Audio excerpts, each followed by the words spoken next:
Last way the game ended, Peterbot and Pollo. Oh my God, this is a legacy in the making, and there's 9 more games throughout the weekend, and I couldn't be more stoked.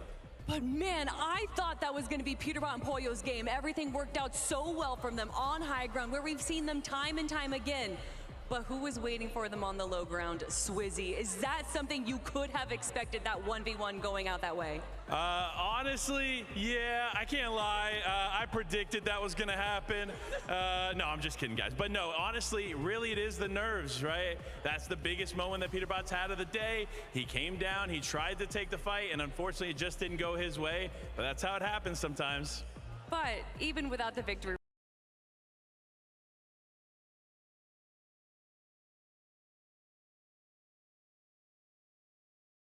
keep this going. I 100% think they do. Consistency is key, and in a lot of their big wins throughout the course to get here, it's been their consistency, and Pollo, I think, has been a huge backbone for this roster that doesn't get enough credit, so just a big shout out to Pollo. Well, speaking of giving credit, Swizzy, absolutely incredible. Not even playing with his main duo of Yapko and still taking the victory royale. What an incredible performance. Yeah, honestly, listen, you can't count out Swizzy. He is a phenomenal player playing with Yapko. Obviously, shout out Vanyak for not being here. But honestly, this duo is special. They still have a very, very good shot at taking that top spot. So just because Peterbot and Pollo are there now does not mean they've secured it. I'm telling you, there is still a lot of games to play. Guys, I am so grateful for you to chat for me real quick. And before I let you go and go back to the desk, where can people find you? What do you have planned for the rest of the weekend? Oh, listen, we got a ton of great stuff going on this weekend. Make sure to check out Life with Panda, Life W Panda on all socials. Jacob and I are hosting a post-Global Championship live stream, so make sure you tune in. I can't wait. And of course, the lovely Kelly Link. I'll let you send it off. Oh my goodness, thank you. But real quick, Jacob, where can people find you? I know as far as watch party goes, you are constantly streaming FNCS watch parties. Where can people find you? On Twitter and Twitch, you can go to Jacob MVPR, because I'm the most valuable Puerto Rican in this place. Thank you guys so much, and let's head back to the desk. No, Jacob, what? Yeah, that's Jacob. Dude, I love Jacob PR, bro. I'm honestly thankful he's not here, because if he was, he'd be so tall. Anyway, thank you so much to Life with Panda, Jacob PR. We love you guys. And I like that Panda kind of called out one thing specifically. There's still like a lot of games left to go. Keep in mind, we still have 3 today, 6 tomorrow, but under that 1.5 times multiplier. We're already seeing games go crazy. Things kind of unfold, maybe not in ways we expected. What have you guys been seeing and that maybe excites you about the last 3 games? Why don't we go ahead and start with the early game here, Levin, right? There's big questions around, well, pretty much almost every single spot on the map. Yeah. But I think Brutal Beachhead was a big question mark. How was Acorn and Cold and Andalex and Sato going to go? And right now, you know, game number 1 was a little bit passive. Games 2 and 3, though, Acorn and Cold have come out with 2 eliminations each one of those games. Yeah, and that's huge, man. I mean, Acorn and Cold, if they weren't uncontested, would have been a favorite to win, right? So seeing how they did there was going to be crucial.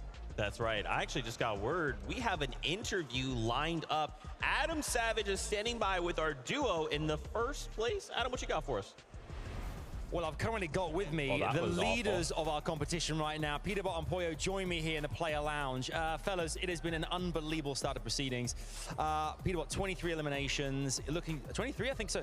Both of you guys so far, yeah. Leading it. He was like, just me? 23, so.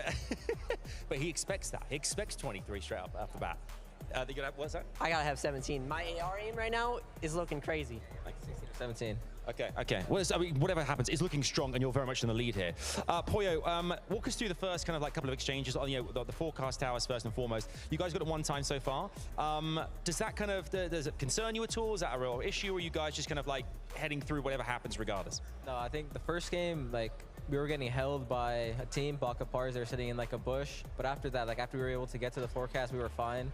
No one contested or anything. The next 2 games we weren't able to get it because they didn't spawn. Well, we saw as well, like the zone shifting left, right, and center for you guys. How has it felt in those first 3 games, adapting as well? I mean, we saw that you're going to be a lot of players going to challenge you guys. You saw an elimination feed clicks in that first game as well. That must have felt real good too. Yeah, I mean, it's not like it felt good. It was just like I was like, so he got eliminated, and basically, I just got like 5 eliminations in 1 zone, and then like the win, like that I expected to win. And yeah, I mean, Talk me through that exchange as well. There was Swizzy right at the very end of that last game there.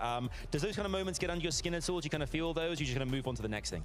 now we got a 12 elimination second, so it really doesn't matter to me. We're in first by 40 points or something.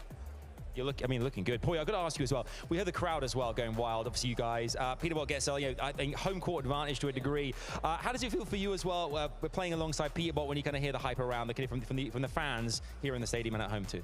I mean, it's amazing. It brings me up as well, like with Peter's fans. I mean, it affects me too. Yeah. Well, you guys have had an unbelievable year thus far. Will they make it another win under their belts? We're 3 games in, and so far it's looking very, very good for Peterbot and Poyo. For now, it's back to the desk. These guys getting back to their seats. Game 4 is imminent. You know, I think one of my favorite things about Peterbot and Poyo, I'm going to say something and let me get the whole thought out, okay?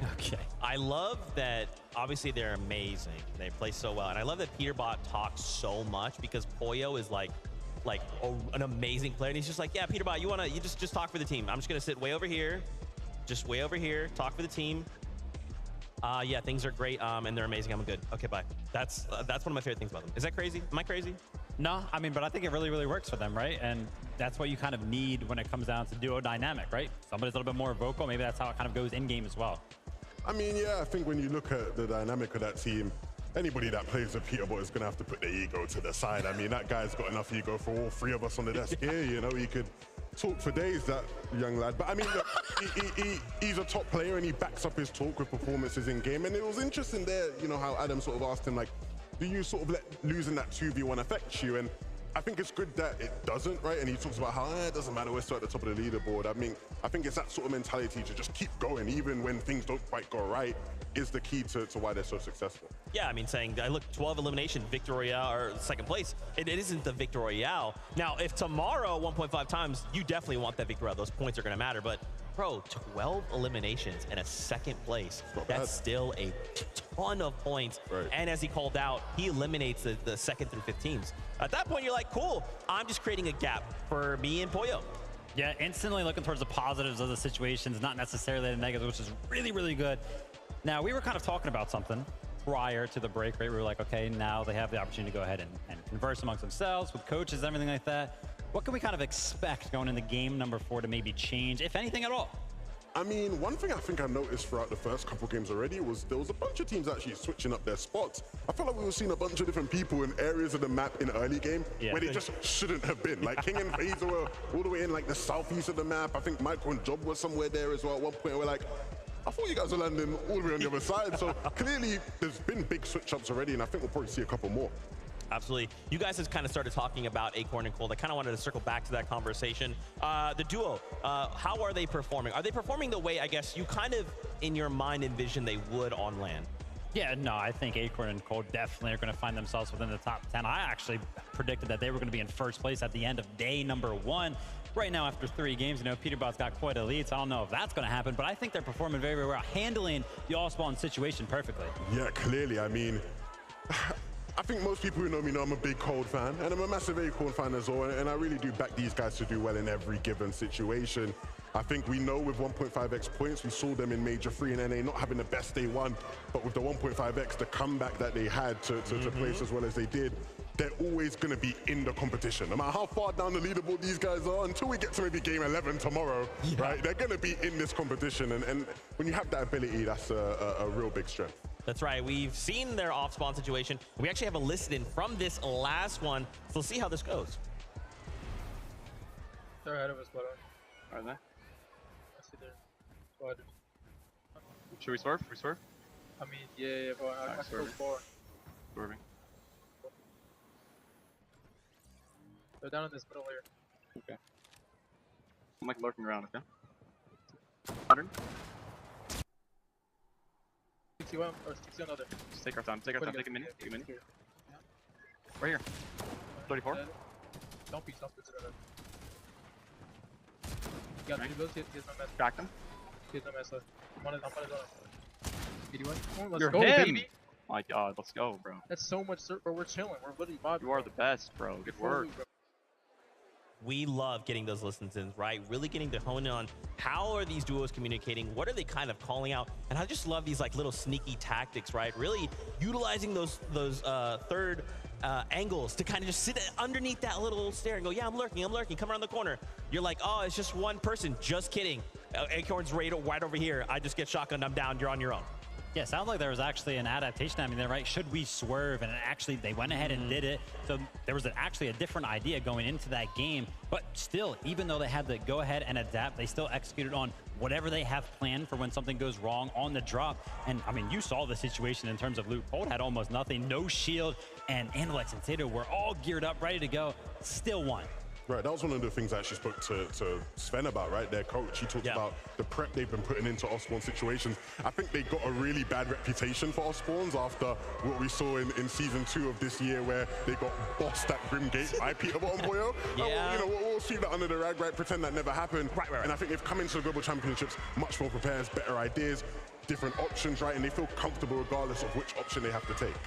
That's right. Our players are making their way back onto the stage right now. We are preparing to kick off game number 4 of the competition. As we continue to kind of talk about this micro adjustments, Levin, you called out something before we went to break here recently. The fact that Chapentini, they kind of, the single decision they made sent ripples throughout the game. I'm really interested to kind of tap into that and kind of discuss how one decision could kind of change a whole game. Can you talk me through that? Absolutely. I think you see instantly as we kick off game 1, the effect on one of the teams nearby to the Nitro Drone. Rise and Ages, right? They get taken out, wiped out by Chapentini of Spawn. They're a team where you look at their game plan, things were so set in stone, so clear for them. That would have been a big shock for them. Again, that ruins their momentum in the start of the competition. Yeah.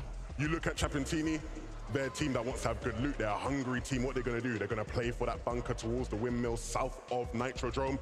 Who else in the lobby likes to play for that bunker? Clix and Venner, right? So they went there in, I think it was game 2, and Chapentini is sitting on it, right? Again, now that affects their game plan. They go into the end game with a bit less loot than they probably would have had Chapentini not switch things up. So all the teams around them that don't even land at Nitrodrome are affected by the fact that Chapentini have chosen to land there. Yeah, and sometimes those are kind of like the instant effects, right? The loot, the bunker, those type of positions. But these zones so far have actually been pulling up slightly to the north. And whenever that happens, teams like Clix and Venna, they actually spend so much time out in the storm. And that strategy is actually used by a bunch of teams here. But when you add in that extra team, right, as kind of adding like, or acting as like a blockade for some of those rotations, it can really throw all of those team strategies off, because when you are actually sitting in the storm taking all of that damage, sometimes those rotations are actually down to perfection, and those little adjustments like new teams landing in the area can make all the difference.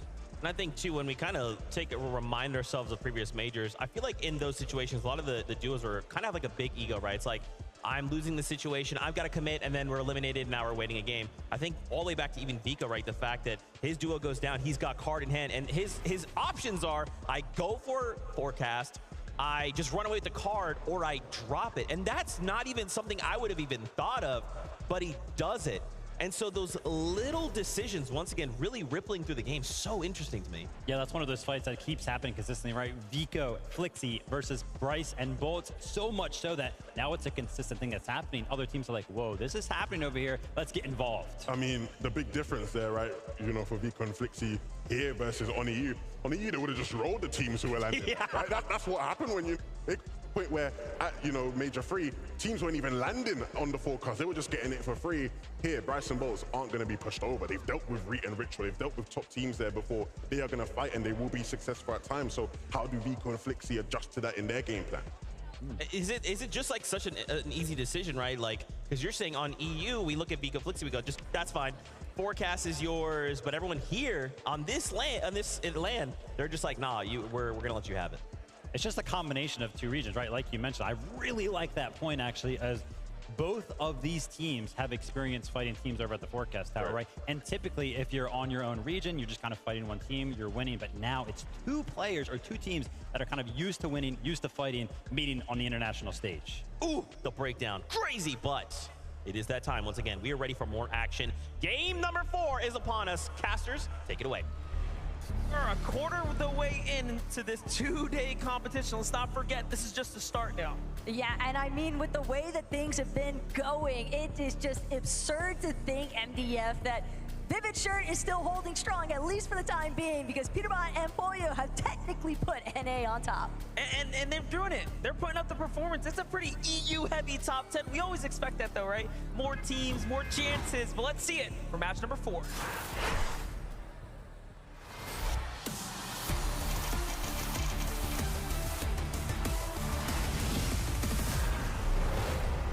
Game number 4. The pivotal moment, the critical moment in your tournament day for the first day of the FNCS Globals. And you might be asking, why is that? That's because after the last 3 games, after you get this halfway break, you get to reevaluate your situation, possibly talk with your coach, possibly look at something in the background, right? Try to figure out, what have I been doing wrong? How can I adjust? Possibly reconsidering whether or not you want to go for the 50-50 contest. And as far as Huddy is concerned, he's already out of the conversation. Sky and Scroll, though, a little bit beat up, but they might be able to still close this one out. Kovacs, though, understanding the dire situation, the consequences if he's not able to pull through. He's trying to do what he can to scramble, make sure that he keeps his duo with a realistic opportunity for the revive. And he's done just enough to push back Sky and Scroll, even for a moment. Now Kovacs and Huddy are in 4th place, but it's not looking good as they get taken out. The first team to fall now to Scroll in Sky. And it has to be a crushing loss there as Huddy and Scroll went head-to-head, and Huddy just didn't have a weapon. Just didn't find enough damage when he needed it most, but again, that's part of the nature of those direct 50-50 splits. You can test at Rebels Ruse inside that building. You know where the 4 spawns are going to be at, but that doesn't necessarily mean you're going to pick up something worth going for in the first place. Malibuka, Merstash, on the other hand, restored reels.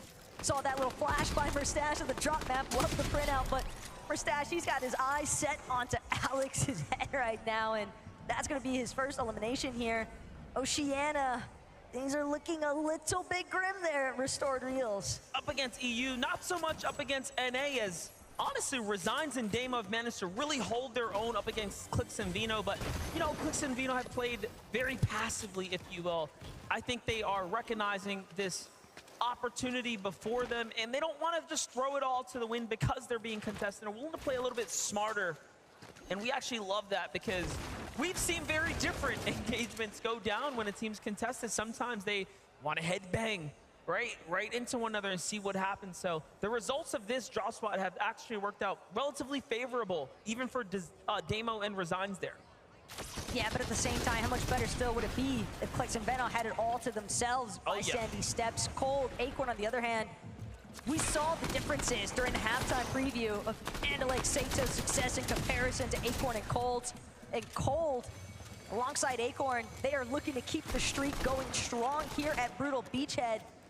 Andalake and Sato, they need to come up massive if they don't want to end off with a huge point differential for day 2. Even with that 1.5 times point multiplier, it's still a big ways to climb. Yeah, I mean, we saw the stats.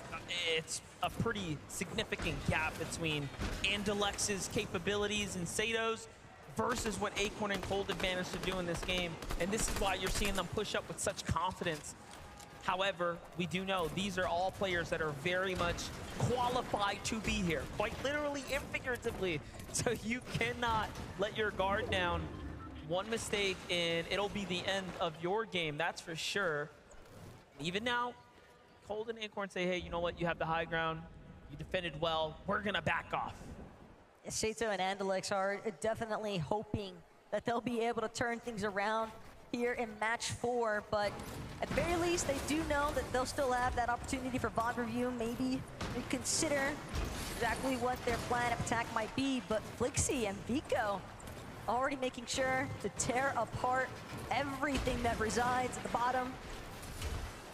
They know that they're gonna have to deal with some other teams soon, but they like their position of control right now. Got to get that medal one way or another.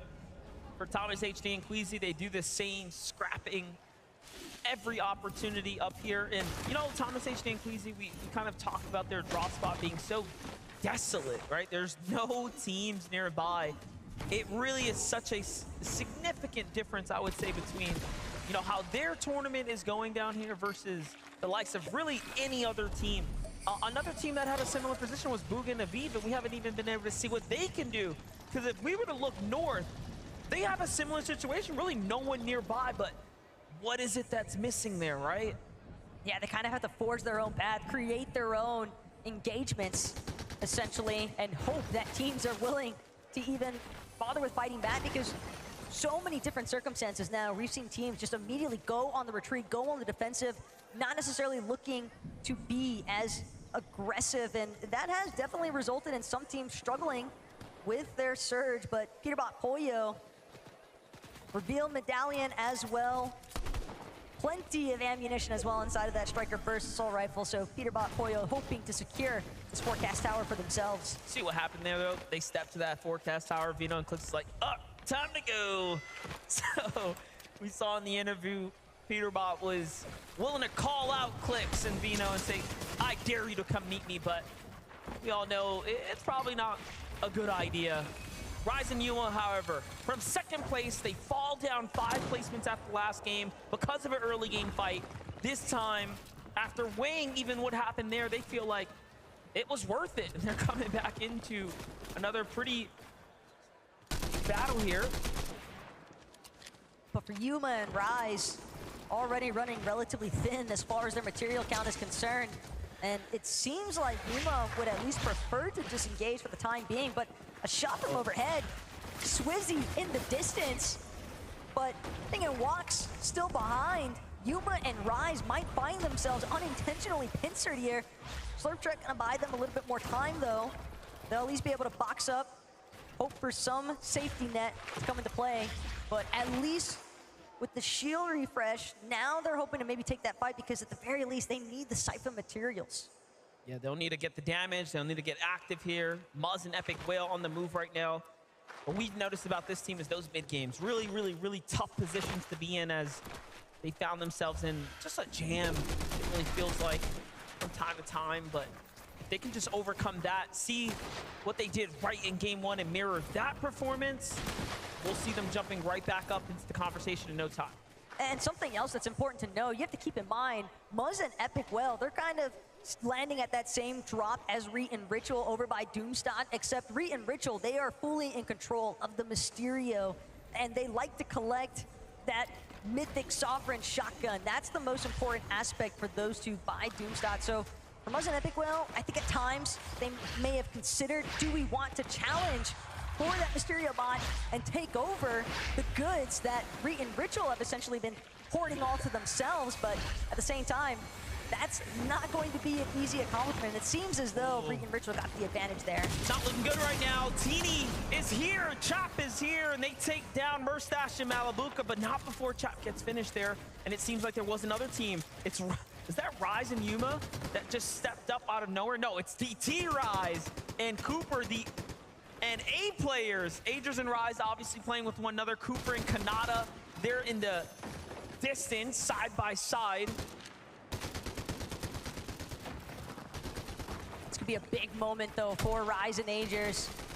They've been trying to claw their way up the leaderboard, essentially, and the same could be said for Cooper and Kanata. And Restored Real is bound to draw a little bit more attention. Look at Teeny just trying to squeeze his way out of there, fully understanding he gets out. It is not worth sticking around at this point. Too much attention having been drawn. Take a look at this. The open edit Malabuka Murstache falls, so Teeny still earns a little something here. It's not for nothing, but losing his teammate in the process, we're not even sure if he gets the reboot card, so we'll see how that develops in the coming moments. But first, Reet and Ritual have a big task, and that's currently escaping the grips of Asia's Yoda and Mipoli, who's hunting them down right now, all in efforts to fight for the bunker. These bunker fights have been not going in the favor of Reet and Ritual. I think they're realizing, like, this is a little bit more difficult to do on the global stage than it is on just the NA region. Come qualifications and armored walls to secure the win here, forcing them into a bad camera angle. Reet has to think twice about doing that again. Reet just trying to make sure that he can actually escape, recognizing the fact Juice not worth the squeeze at this moment. Sharam, Zagu though, seemingly in control of the weapons bunker for the time being. Zagu already at the bottom of it. He's gonna make his way over to that weapons mod bench as well. Make sure to prioritize exactly all the little goodies he would prefer, but Ritual, they've had an opportunity to recuperate, feeling healthier. They're ready to re-engage with Sharam and Zagu, but they have to be careful. Fully understanding he can't just recklessly spin corners. Ritual looking for an angle here. Armor Wall's gonna put a full-on stop to that and force to the outskirts here. Another wall comes down. Zagu and Sharam are really tempting them now, baiting them into these terrible peaks, and they're winning every single trade here. The one downside, though, is that they're running halfway now on armored walls as they've used half of the reservoir, but they own the bunker. Who cares at this point, right? This is a full-on refresh opportunity now. Slightly better situation, at least, for Sharam and Zagu and Reet and Ritual. They've spotted out our material count. It's entirely too low. We weren't able to capitalize on finding an elimination or two, so now they have to fixate on just rebuilding their material count in the first place, and that as well is bound to cause a little bit of, trickle effect damage towards Reet and Ritual's game plan long term, because they're missing out on surge tag damage time. Speaking about Aviv and Bugha, they've taken now Reason, now looking to see if they can claim Vadil here, just aside the Doom's courtyard. It's a big rotate in, Vadil left by himself. Everyone decides to back off. Very interesting that two duos shown up, and the two duos are like, wait, there's someone else here. So very unaware of what's happening at the moment.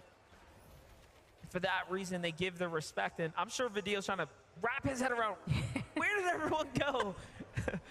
That's a different level of paranoia altogether. I mean, no one, at least inside of those boxes, and yet Vadil still crouching around, still trying to stay as tucked away as possible. Can't really fault him, though, when you factor in the caliber of player that all these teams are essentially stacked up against.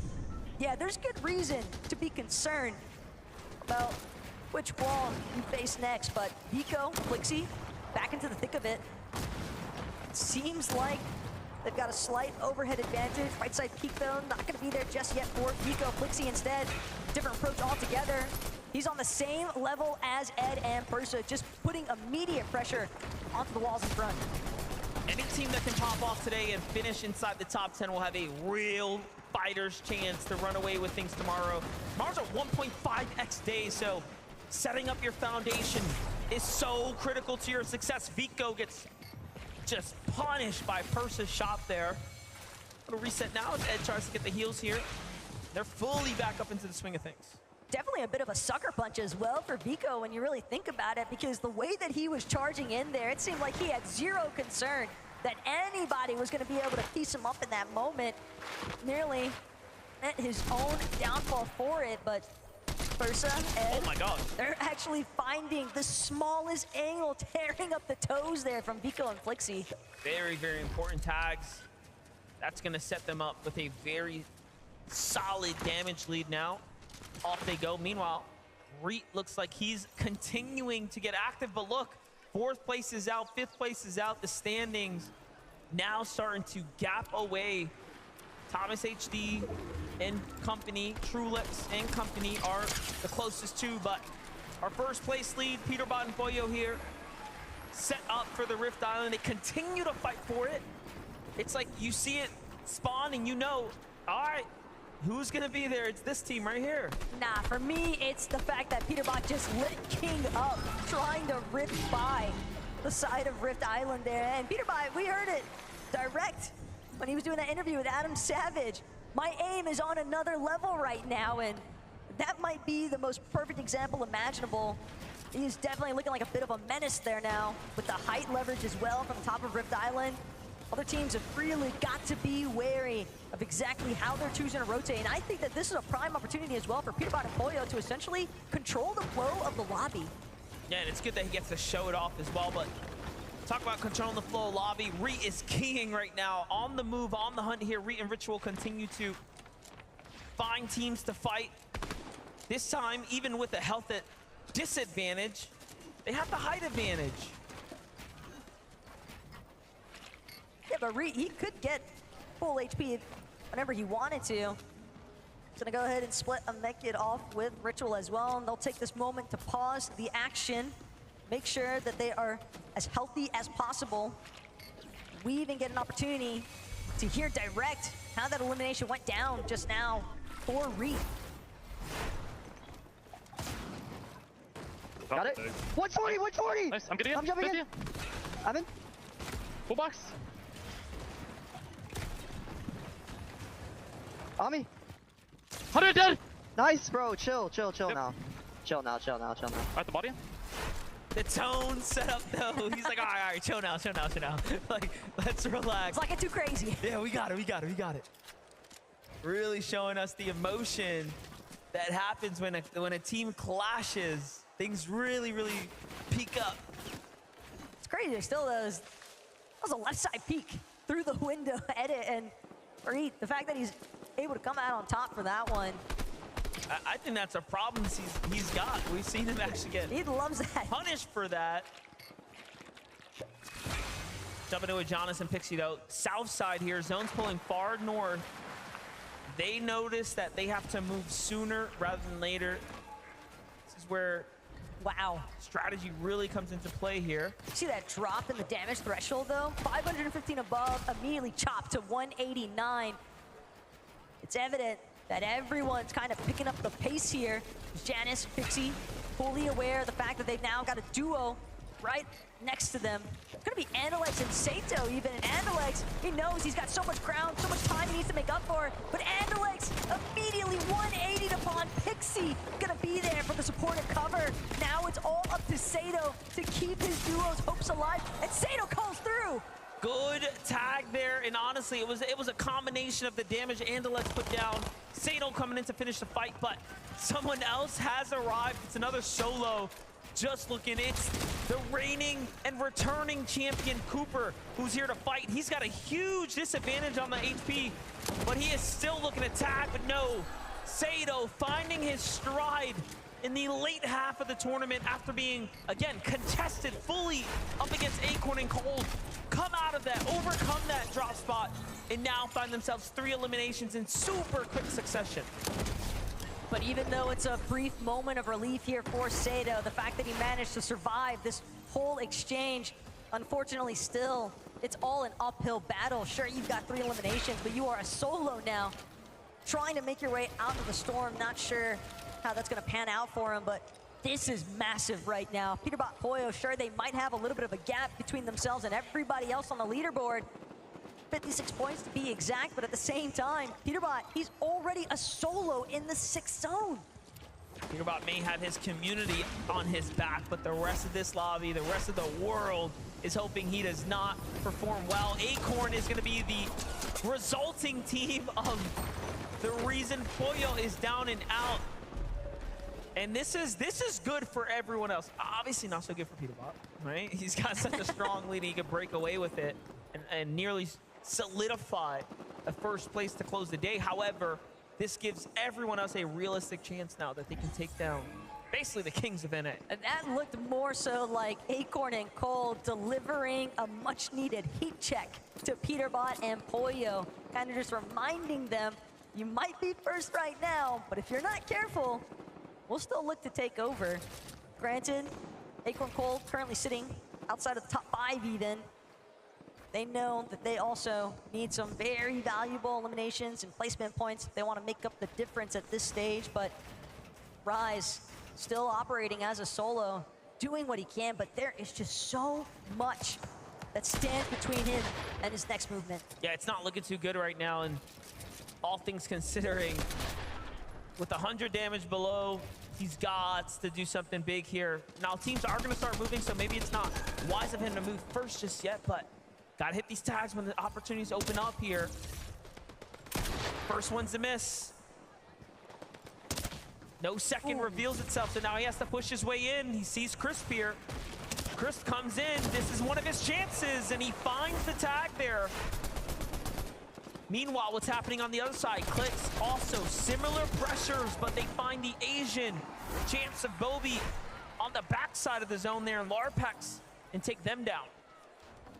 That was a nice moment as well for Clix and Veno, because as you can see, they are just barely managing to stay above water at this point. 27 above on the damage threshold, be exact. And Veno already taking note some teams that might be elevated a little bit higher than their current position, but Yuma has absolutely no idea where these shots are pulling in from. It looks like he's getting lit up from 2 different directions, and Batman Booga actually going to be the one credited for that takedown, but Veno, Clix just chopping directly through the center. They've done a decent job as well of making sure to go unnoticed. Clix out of ammunition for his rifle. This is the worst we have seen this duo, and arguably the most important game right now. So all they have is each other at this point, and this is why they continue to remain below the surge, is because they don't really have the rifle ammo to find the tags. These shotgun pelts, I mean, they're not much. They're not going to do much. You have to take one of these wall-to-wall exchanges here. Flowberry Fizz comes out. Great catch here. It's Rapid who falls. And I think, again, they lose the elimination credit. However, the damage, though, is theirs. And the body loot as well. Very Veno nice. just practically refreshed the max mats. But most importantly of all, MDF, they've got the relief that they needed as far as that surge damage is concerned. Veno clicks on a box up momentarily, but Thomas HD from above. The Monarch pistol just continuing to pose such a massive problem for everybody else looking to rotate inwards. The power of knowing where the zones are going, it almost feels like they just have it all locked in. Thomas HD and Queasy here continue to do these wonderful rotates, the first to take a stab at some of this positioning, and it's starting to show off. They've got half of their game plan already formulated in live action. They took height for the time being. Now they just need to not get eliminated. Peterbot as well, fighting his way through this lobby, refusing to budge. You would think that he's still a fully intact duo with the way that he plays. So much swagger inside of his own gameplay. Veno also barely managing to cling on to life, but 5 eliminations as well for Clix and Veno at this stage. I was gonna say barely holding on, but Veno was there still. Just Flowberry Fizz, the refreshes now, things are starting to come together. Peterbot's got his eyes on the prize here, though. This is the villain arc for Peterbot right now, unfolding before our eyes here. As he continues to swing his way through this crevice here, but no! Doesn't take the first shot as a warning, and that's a huge mistake now. The first mistake we have actually seen from Peterbot right there. He should have known better. Clix on the other hand, he's gonna get credit for Gadu. CM might still be kicking somewhere, but at least for right now, Clix, Veno, they're managing to find the refreshes when they need them most. Flixie and Vika, though, they've taken note of the team across the way from their current position. They're looking to try and get the chop from secondary height. Flixie, in fact, even hoping that he continues to hold off. He's trying to cut off Queasy, and he finds him falling straight to the ground. Queasy jumps up and just gets melted there. That's the problem with the Flowberry Fizz. Unfortunately, now Vico and Flixie have a real opportunity here to take high ground, secure it, solidify their spot straight to the end game. Meanwhile, noticeable names alive. Booga, Aviv, Quanti, and Gone still standing. Ed is in this lobby. Acorn and Cold are still alive. Wow. And the save from Thomas HD onto Queasy, though, was definitely not something I saw coming. Acorn and Cold now, they're gonna opt to layer swap through the low ground, making their way, crossing over all this natural terrain provided by Castle Doom. But again, the high ground, it belongs to Vico and Felixi. They are seeking out full control of this fourth lobby here, and everyone is folding underneath them. Flix down to his final 2 HP. Will he have a moment? Finally gets an opportunity to pop a small shield potion, but again, just scrambling, doing everything in his power to survive. He's got players funneling in ult from every direction, and it's not going to be enough. Clix has been taken out. He did find Booga there, though. A big elimination for him. Look at this. Trulex and Chicho once again in the end game. Just going for the heal off, looking for a top 10 solidified spot. But it's not going to be easy. This Castle Doom is very hard to navigate across. Remember, these walls are extremely high HP, but look who's back in action. Thomas HD is almost figuratively and literally putting Queasy on his back this game right now, and Queasy gave him the credit last round, and rightfully so. We're seeing him really work for it. Acorn falls now. Bugha, Aviv still alive here. We couldn't have found a better time to talk about them because they've managed to rat their way through the castle here. And now finding Max to stay alive and get back. Meanwhile, Flixie and Vico jumping their way back up into this top 5. Flexi and Vico from the rooftops now by Castle Doom. Bugha and Aviv functioning out of the attics exclusively, but Thomas has lost Queasy yet again, only this time no opportunity for the revive. In fact, he's down and out for the count as well. Skrull doing everything he can to just try and make it back into zone, but it's all up to Vico and Flixie to hold their ground. They're gonna cut Skrull off in the process. Vico nearly gets credit for the knock, but instead we'll have to watch that one slip away. Vico finds that extra elimination, though. They are slowly cutting down the poles here, getting closer and closer to the roots. Give a look at it. 7 elims for Flixie and Vico. Bugha and Aviv not looking to jump up into the flames that are Vico and Flixie. Give it a second, though. No match. They have to continue to farm here. And like we talked about, this building, very, very interesting to try to navigate through. Armored wall comes in. At the very least, Bugha's trying to, make this a war of attrition, and they find an elimination.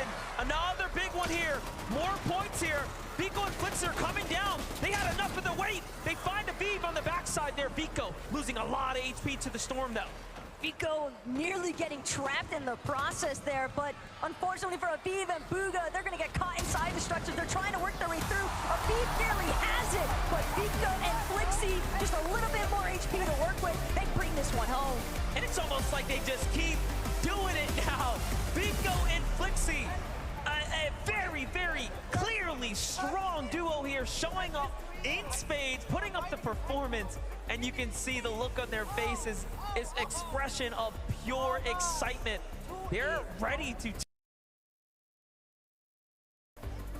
Alrighty, would you please put your hands together for your game 4 winners? It's Vico and Flixie! Come on up here, boys. Come on, enjoy the moment. Enjoy the moment. Unbelievable there. You guys are always so smiley, so happy, and you must be very happy with the Victory Royale.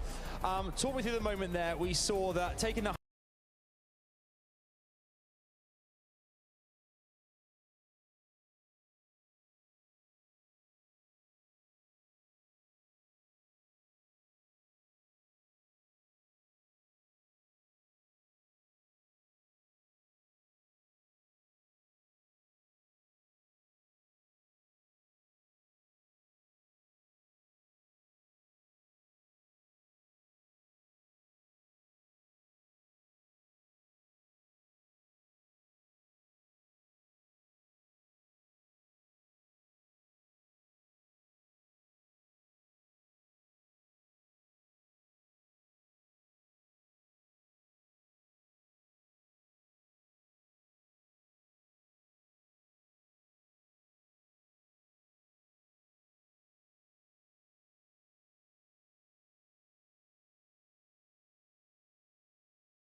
the first day.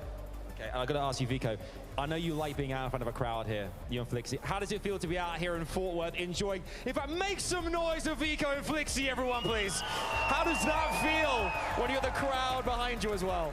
It feels great. I couldn't be more happy about it. It's just like I feel the need to perform better, You just got a Victory Royale. Exactly, but this guy. Better. I can always do better, This is it. They can always do better. They're striving for the very top. One more time, please give it up for Vico and Flixie. Game 4 winners there. We're going to take a very short break. 2 games left today on this day 1 of FNCS Global Championships. Do not go anywhere. We'll see you in just a second's time.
Welcome back to the FNCS live from Dickey's Arena. Every time we get that countdown, everyone in here starts to count down, and that's how we know. It's like, oh, time to focus back up. We are back in it. Now, after game number 4, Vico and Flixie pick up a victory royale. Guys, that was just a crazy game that for like a moment I really believed was Thomas HD and Queasy's game. Then they just said, nah, Height's ours.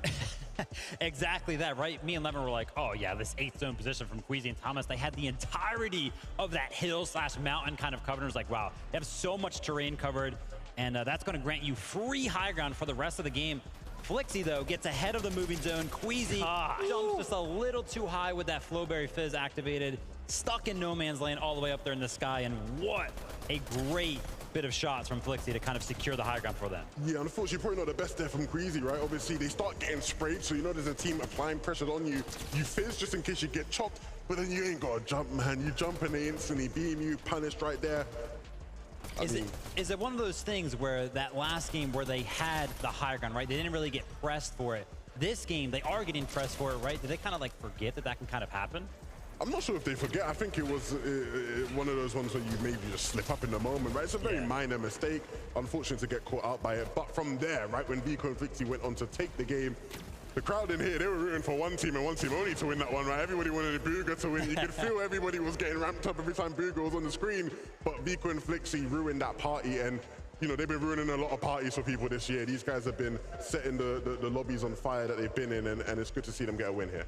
Crazy as well, they call out that forecast, right? Just allowing them to kind of have knowledge of where we're going next. That's just one less thing we have to think about. Now all we have to do, ruin your game plan, Booga. Nice try, man. I know where you're going. I'm going to make sure you get boxed out. And then, of course, on the other side, right, you're looking at Booga, and it's like, I have to navigate this building. I'm running on fumes, and these guys are just sitting up there waiting for me to come around this corner. Yeah, the castle was playing a big part of that. But yeah, me and Levin were like, wait, they're at a forecast tower, and it's not the one over by the railway. Right, so some adaptations, right? Maybe that's what we kind of can see from that halftime coach cooking something up. I mean, yeah, that was a big shock to me. We've all been discussing where they're going to fight Brights and Bolts for the forecast near Reckless Railways. They said, forget that forecast. We're going to head over to, you know, Reels and fight over at the Reels.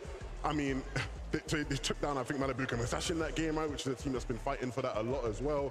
They really made waves in that game, and if they're going to keep on just going for whichever bunker they see fit, I mean, those teams are going to have to really struggle to get a grip on the game. And we see, because of that game, now 1 point behind Peterbot and Pollo, right? And just think on the flip side, for a moment at the very beginning of the game, we tuned into Peterbot, and you called out something specific. Wow, 600 above Surge. Yeah. This is kind of crazy. But then it all falls apart for Pollo, right? And then Peterbot's put in that situation. He has to solo clutch. And he does put on points, and he's kind of keeping them just at bay. But now these guys are neck and neck. I mean, what a crazy thing, right? That game was going so well. They were just max. The Storm Surge is going well.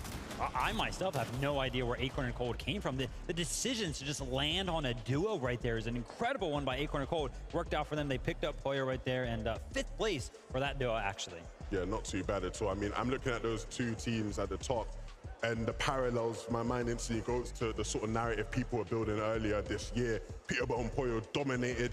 You know, everybody was looking at, is this the new formula to have two amazing fraggers with each other?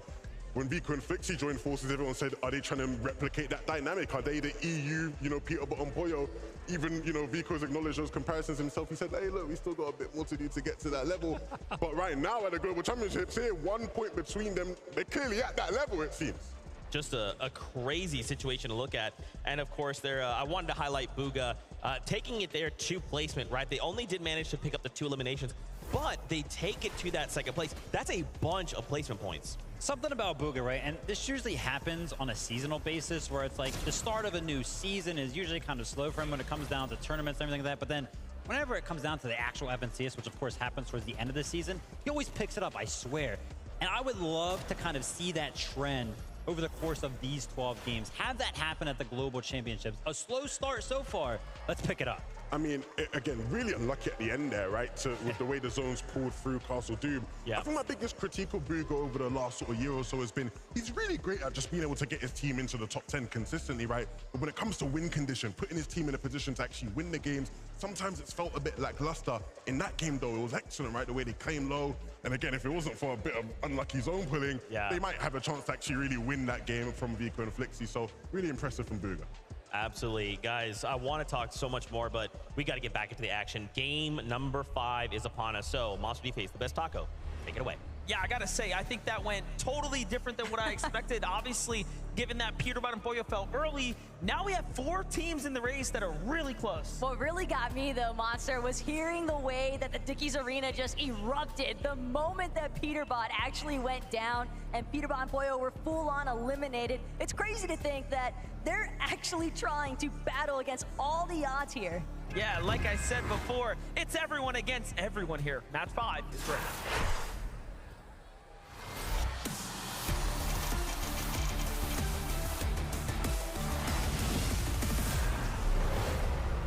Match number 5 is kicking off here and now, and the standings couldn't be more closer. A couple of teams, though, are starting to find their strides, right? The top 10 ever evolving. A lot of those notables jumping up a significant amount now, really solidifying themselves in somewhat of a healthy position. Even if all things end now, the amount of points that teams like Acorn and Colt and above have earned is looking pretty good. A little bit more respect here coming out of Huddy and Kovacs, though. Sky Scroll, they're actually going to take over the 2nd floor here at the mansion at Rebels Roost. And the biggest advantage right now for Sky is the fact that he's managed to find Sovereign Shotgun, but at the same time, there's a hammer pump here for Kovacs. And both of these duos, I think, acknowledging the fact that if they take a little bit more time to loot, it could go slightly better. But this could be disastrous. Murstache, Malabuka, they already started to get a little bit more caught up than they would have liked. They dropped 3 placements after the results of that last lobby and find themselves currently situated in 8th. And Alex Worthy, they're trying to make them sure that they're the first team to fall even. Yeah, Alex has a lot of HP here, but Worthy's a little worse for wears. Worthy falls, and we've already seen one 1v2 today.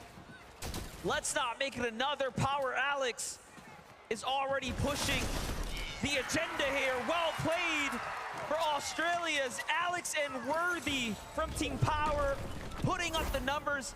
And you know, if things continue to go that way, they'll see themselves in a good standing. But you can see it's not easy by any means to get the first drop in the first weapon. And talk about tough fights that could have went any way. Acorn and Cold seem to have had things slightly favor them this time around.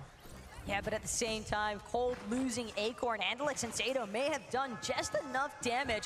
Fortunately for Cold, he is looking relatively undisturbed here at Brutal Beachhead, but any of those other teams lingering around that southern zone in the desert area happen to catch wind of the fact that Cold is a solo, and the reboot ban might be the biggest heads-up opportunity there. Could be disastrous, but Alex, Worthy, the Power Fellows, they don't even get to rejoice in their celebration of coming out on top because Agers and Rise have arrived to the party. So have Batman, Puga, and Rapid coming from the high ground there, finding tags onto Rise, almost saving the day at this point for Team Power. Agers, DT, Rise now have to back off, unaware of what all happened here. Meanwhile, Alex saves his trusty teammate here. He's got the stairway to heaven up there, though, man. That's kind of insane. Restored Reels certainly getting relatively active, but Alex Worthy probably just happy about the fact that they're going to have an opportunity to keep this one going. Stronger in numbers for sure. Vico and Flixie, though, they seem like they've really been heating up. Shadow hoping that he can cool them off, but Vico at the same time, he knows so much damage has been done, but he's going to find himself on the receiving end this go-round. It's all down to Flixie to clutch up. Flixie's very good, but going against Shadow here, I do think Shadow is an extremely strong box fighter. The edits come in, though. Look at how fast Flixie manages to respond, but still Shadow with the better shots overall. And now a time to heal here. Flixie has to respect this duo now, and I think he knows that. Tries to go up to find and secure his elimination. Can he track it back here is the question. Seems like he knows where it is, more or less. At the very least, I think Flixie wants to ensure that whether or not he wins his exchange between himself and Shadow. In fact, Virgo had all the goodies that Flixie could have possibly wanted. It was a med kit that came out of the body loot. So pressure is on now for Shadow. Very high likelihood that Virgo was able to communicate. He got my med kit. And so that means that Shadow has got to act fast if he wants to prevent Flixie from reaching 200 HP again. He also gets the material, right, which Shadow only has 2 mats of now. So what was once a very promising situation for Shadow is not looking like that anymore. 2AM Shadow gets the first tag put on him. It's not looking good anymore. The jump shot is no good, and Flixie clutches up. And there's not a duo in sight at the moment, so he should be able to save Vico. And I know we put the focus on Vico and his potential, but now you can see he is equally met with a very strong partner. But you know that every single one of these players has got their eyes set on that elimination feed as well. So for Peterbot and Pollo, they might have at least some slight indication that there's been trouble, at least in match number 5 here for Vico and Flixie. They could look to try and circumvent this route that Vico and Flixie traditionally like to go after and potentially cut them off, maybe even look to ensure that they can maintain that first place position if you take out second. This update right now that we're getting onto Clix and Vino, who's on the move here, just north of the Sandy Steps, but they're seeming to double back. Something wasn't right up there. They're backing on off now. A lot of material to make up for here, so bit of a scrappy start. No eliminations tell us that the Australian team of Damo and Resigns escaped the drop. Meanwhile, Victor V and Paper possibly in a fight against Chapentini here shortly. Wow, talk about Medkit Nation though for Victor V. Chapentini are gonna have their work cut out for them if they wanna take up an exchange here between Paper and Victor V. But most importantly still, Paper and Victor V, they have amassed so many boxes surrounding this forecast tower. Chapentini were looking to try and take down for the forecast keycard first, but immediately Paper, Victor V looking to collapse. Chap fully cracked Victor V. Paper, no, they've got the advantage. Teeny actually gonna get pincered instantaneously, and now Chap trying to see if he can save his own life. Almost put through a full edit course right there. Victor V at 3 eliminations right now. Flexing how good of a player he really is. Don't let his face fool you. He has experience under his belt. Chat, clearly better on the standings at the moment, but not by much. It's a point separating them now, as these 3 eliminations have really jumped them up. And look, it's all for everything, right? They have the card that they need for the rest of the Storms here. Chap has to just back off at this point, otherwise he'll start to lose his tournament opportunity here. Game 5 being very late into the day. These are the last chances to set yourselves up with points here, so you got to put your ego aside. Well, you say Chap might need to back up, but with the way that Rise and Ages are closing in, Paper, sure, he's going to confirm that forecast for himself and Victor V, but at the same time, if they're not careful on the disembark from the forecast tower, Flaming Boost could pose some issues. It seems like Rise and Agers were setting up in a position to try and protect it, try and maybe get a knock-on elimination for any teams looking to take it. Now, all things considering, the point gap between 6 to top 20 is very, very close. Things start to jump up towards the top 5, so even a team like Paper and Victor V have a lot of opportunity here to really ramp up.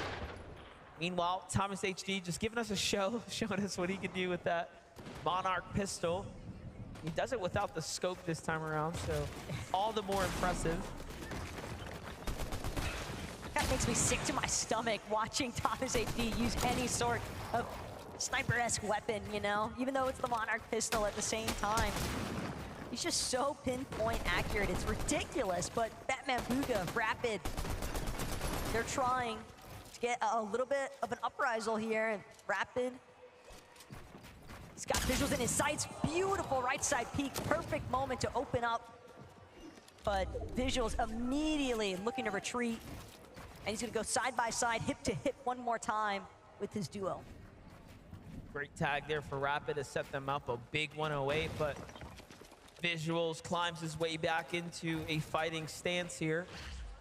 Clearly, they're not content for fighting for this position here of the bunker. They back off. Booga and Aviv, we get the early update with them for the first time to really see what is unfolding for Bugha. No shotgun. Oh, wait, yeah, he does. Got a little loadout going on here. Aviv as well on the move right now.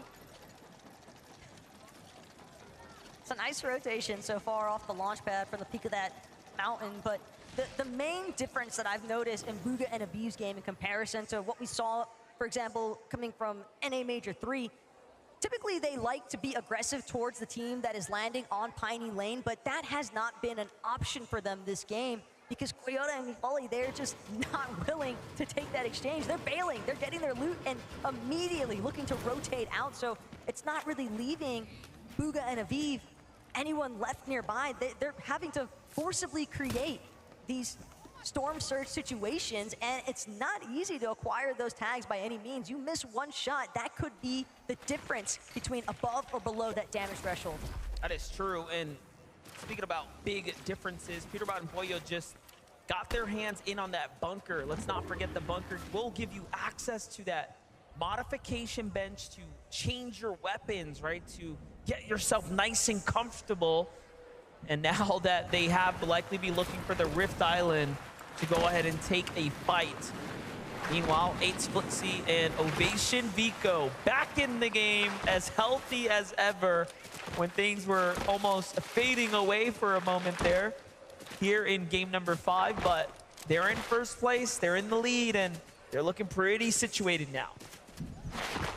And they're going straight back to home base. Little do they know, though, King Phaser could be a very problematic circumstance, depending on the approach there for Vico and Flixie, but still inside, deep the storm.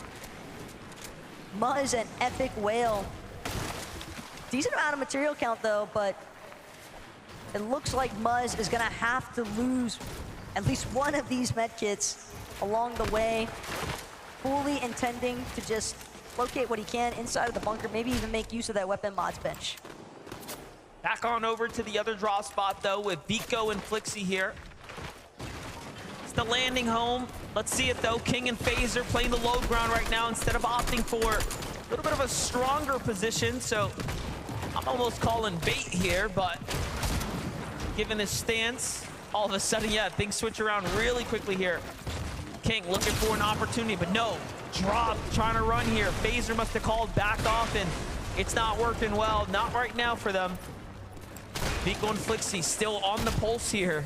Phaser barely gets up to that next layer. Every shot that Vico lands, it's almost like he's directly telling whoever he's up against, scram. But at the same time, where can King and Phaser actually run to? They are trapped. Vico and Flixie know Reckless Railways like the back of their hands. And sure, I'm aware that King and Phaser, they're bound to have good knowledge as well of the POI, but to the same extent as Flixie and Vico, one of the main takeaways that I got from last night listening to Vico in the player room was him saying, nobody plays Reckless Railways right. We are the only ones that understand this POI, and when somebody is that confident in their knowledge, that's a serious threat. Yeah, you saw he had every angle. He knew where to cut them off, basically within the building, the structure, and they knew better than to push into the railway itself, given all the cover that's there. So happy with the damage. Meanwhile, Clix and Vino, though, on the move here. Again, no strangers to the storm here. We saw them double back after going north to try to find some tags. Now they're looping their way, again, south and then into the new zone. Everything's starting to piece together. Meanwhile, the standings, one of our top 10 teams are down. Just for that update there, Malabuka and Merstash is that team. Look at this, though. Swizzy, Jacko, from a dub into a fight here, landing on Visuals and Braids now. Looking for the big shot, didn't quite get the maximum damage, but still gets to finish off Visuals there. And all that material, they are right back into it. The most important part as well for Swizzy and Yapko is that time to elimination was so fast. It's not going to give a real opportunity for, say, somebody like Yuma in the distance to actually have a chance to play catch-up, look to third-party opportunity, because it appears as though Yuma might even be in that solo situation, and when that's the case, you're always hoping that you can kind of just stumble upon an engagement already taking place, maybe get some shots in that might allow you an opportunity to go for a little bit of siphon materials, a knock, an elimination, points, placements. is really what everybody is after right now. Thomas HD and Queasy, damage numbers looking phenomenal right now. I don't think there's anyone beating them in the game here at this given moment. Moving around though. This is the Mount Olympus, right? Home of Quanti and Gone. Should very likely be up top somewhere. Look at this. You got Janice here. You have Kramsu. A lot of the Brazilian teams there. Persa and Ed. A little bit of a giggle because if the one surge base wasn't enough, Trulix and Chicho have evolved yet again into maintaining 2 separate surge bases even.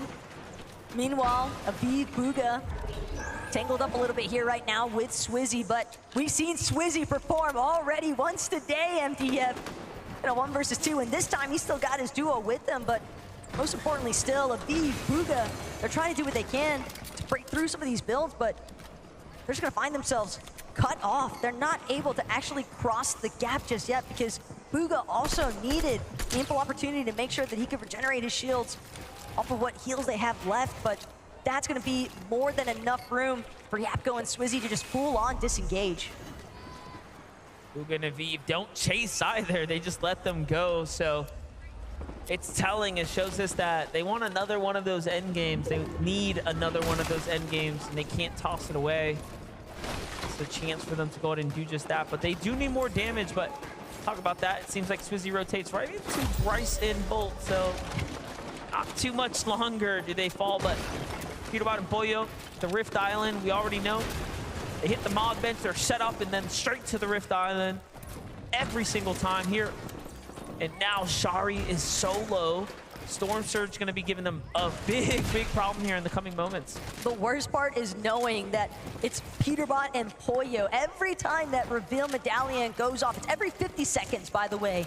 And again, teams are marked, players are marked for 15 seconds after the fact. That is so much information, and in the hands of somebody like Peterbot and Pollo, it can be devastating for the rest of the lobby, but Cherry, he's managed to find an isolation moment. Worthy trying to do what he can, but the Storm might take him out as is. Instead, Cherry diverts his attention to another Oshi player, and he is going to find Damo in the mix. Couple of knocks, couple of eliminations. Couldn't have come at a more perfect time.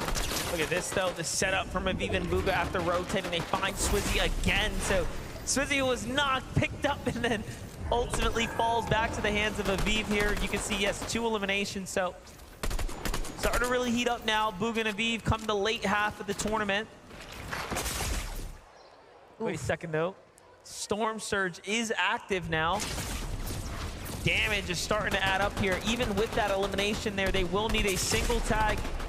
These are the chances, and when you miss them, it does end up catching up to you. Down goes Bugha to the Surge. The next tag will take down Aviv, and they know it's over. It's a tough break. Devastating one potentially, but at the same time, the mental bounce back, the mental fortitude that players like Aviv and Bugha are sure to compose themselves with. See how they bounce back in the final match of day 1 here today, but more importantly still, all these other duos, all these other players that still remain, Monster, Skrull, Sky, trying to scale their way down, but crossing bodies of water, knowing that there's teams already set up on elevation, shots just pouring in from multiple directions, and you're still trying to maintain focus for an open opportunity. Skrull can't even take any sort of chance to heal. He knows that if he pauses 1 moment too long, that's where he'll be taken down. The build count just not where it needs to be. Handful of armored walls remain now for Sky. He's still trying to see if he can get 1 more shot in. Any sort of a break at this point, but essentially MDF, it looks like they're about to fall just outside the placement point zone. Yeah, he's got Batman Bugha coming right at him as well. Doesn't quite find a chance to find the tag there. Someone else snipes the elimination there too, and all focus starts to aim towards him, but 46 above here, doesn't hold on long, and he just gets melted right out of the game. Meanwhile, Reet and Ritual are down. Rapid and Batman Bugha don't survive the rotate, as you saw there, and so much of the immediate competition, our bubble teams are falling. That's going to make for a very interesting last game of day number 1, given how close it's going to be point-wise. So we're going to see a lot of changes come that last round, but Vino and Clix holding on by a sliver here. This is too close for comfort, though.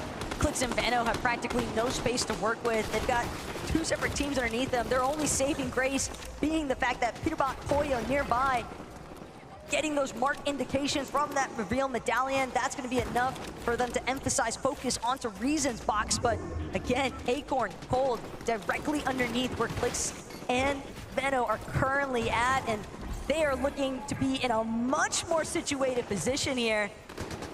This is tough stuff. But look who's got high ground again. Flixie and Vico take the chance here while everyone's playing passively boxed up. They snipe up a strong spot, and they already have the marker set up for another high ground spot.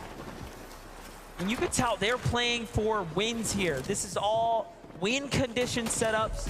Meanwhile, Vino and Clix struggling here below the surge, need damage, they need health. And it's a very healthy Vico and Flixie above them, so not an easy duo by any means, but they don't have that information. Veno knows that they don't really have much of a choice at this point. They've got to jump into just about anyone's box if they want to keep this Game 5 run going strong, because a refresh is a necessity at this point. The material count entirely too low. They need heals as well, and they're not going to find it unless they eliminate somebody else. But overhead, Vico catches a glimpse of Clix, takes out a huge chunk of his HP, but at the same time, Clix actually does wind up falling, and Veno meets a similar fate. Just no escape from the top end of the leaderboard. And they just play so smart. Vico and Flixie use those armored walls perfectly to bait them around, and then right when you think they're not interested in fighting, they get at the top on the Vino and Clix there, and you know, it's just excellent defense, and clearly they're playing so well. It's hard to compete against that. And talking about that, Peterbot and Boyo continue to find eliminations. Take a look at the replay here. While all of that was unfolding, they find threats with the finish there. Now that's 3 elims, another end game, inching its way towards them now, as we're almost to zone number 9.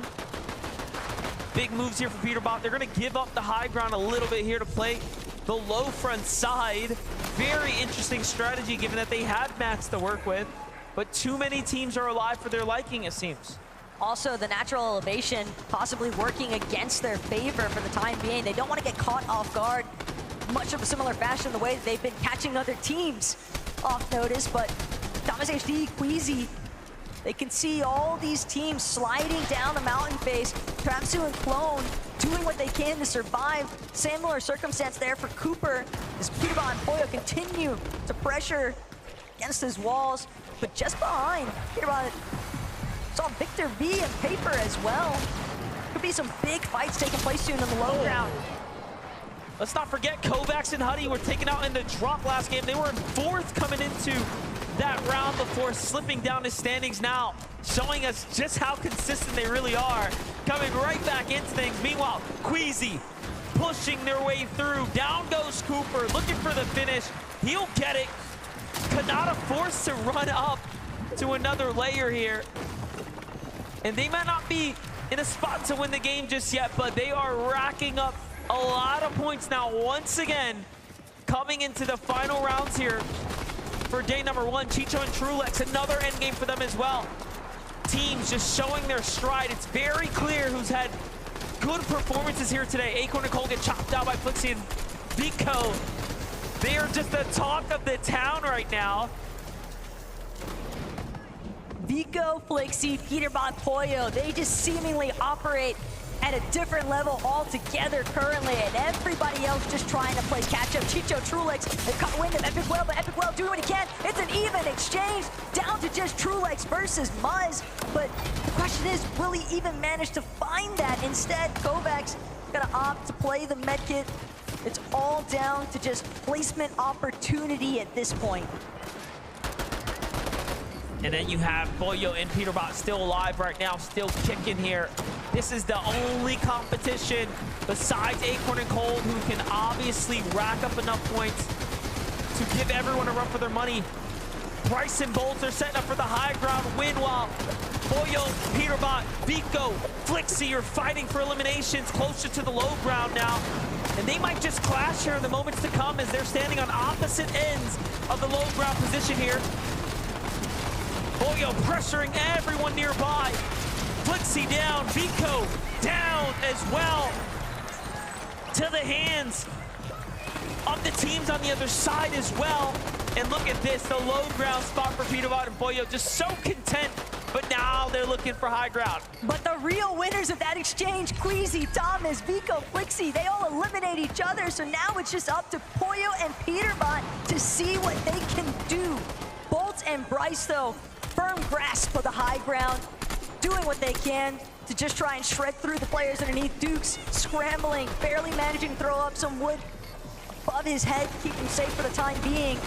But at the same time, Peterbot and Pollo, they are titans on this low ground currently. So Peterbot has to get an elimination here and then go for high ground if he wants to do something, but these teams are not making it easy. Meanwhile, Watson Pings are getting active for the low ground, though the shots are coming in. Peterbot and Pollo find the first few, and there's still points to be earned here, and Pollo wants them all. It's gonna make a huge, huge difference here. Secures the material count as well. That's gonna set Peterbot up for just enough. Bolt and Bryce have been here before. Bryce specifically has won games in person on land.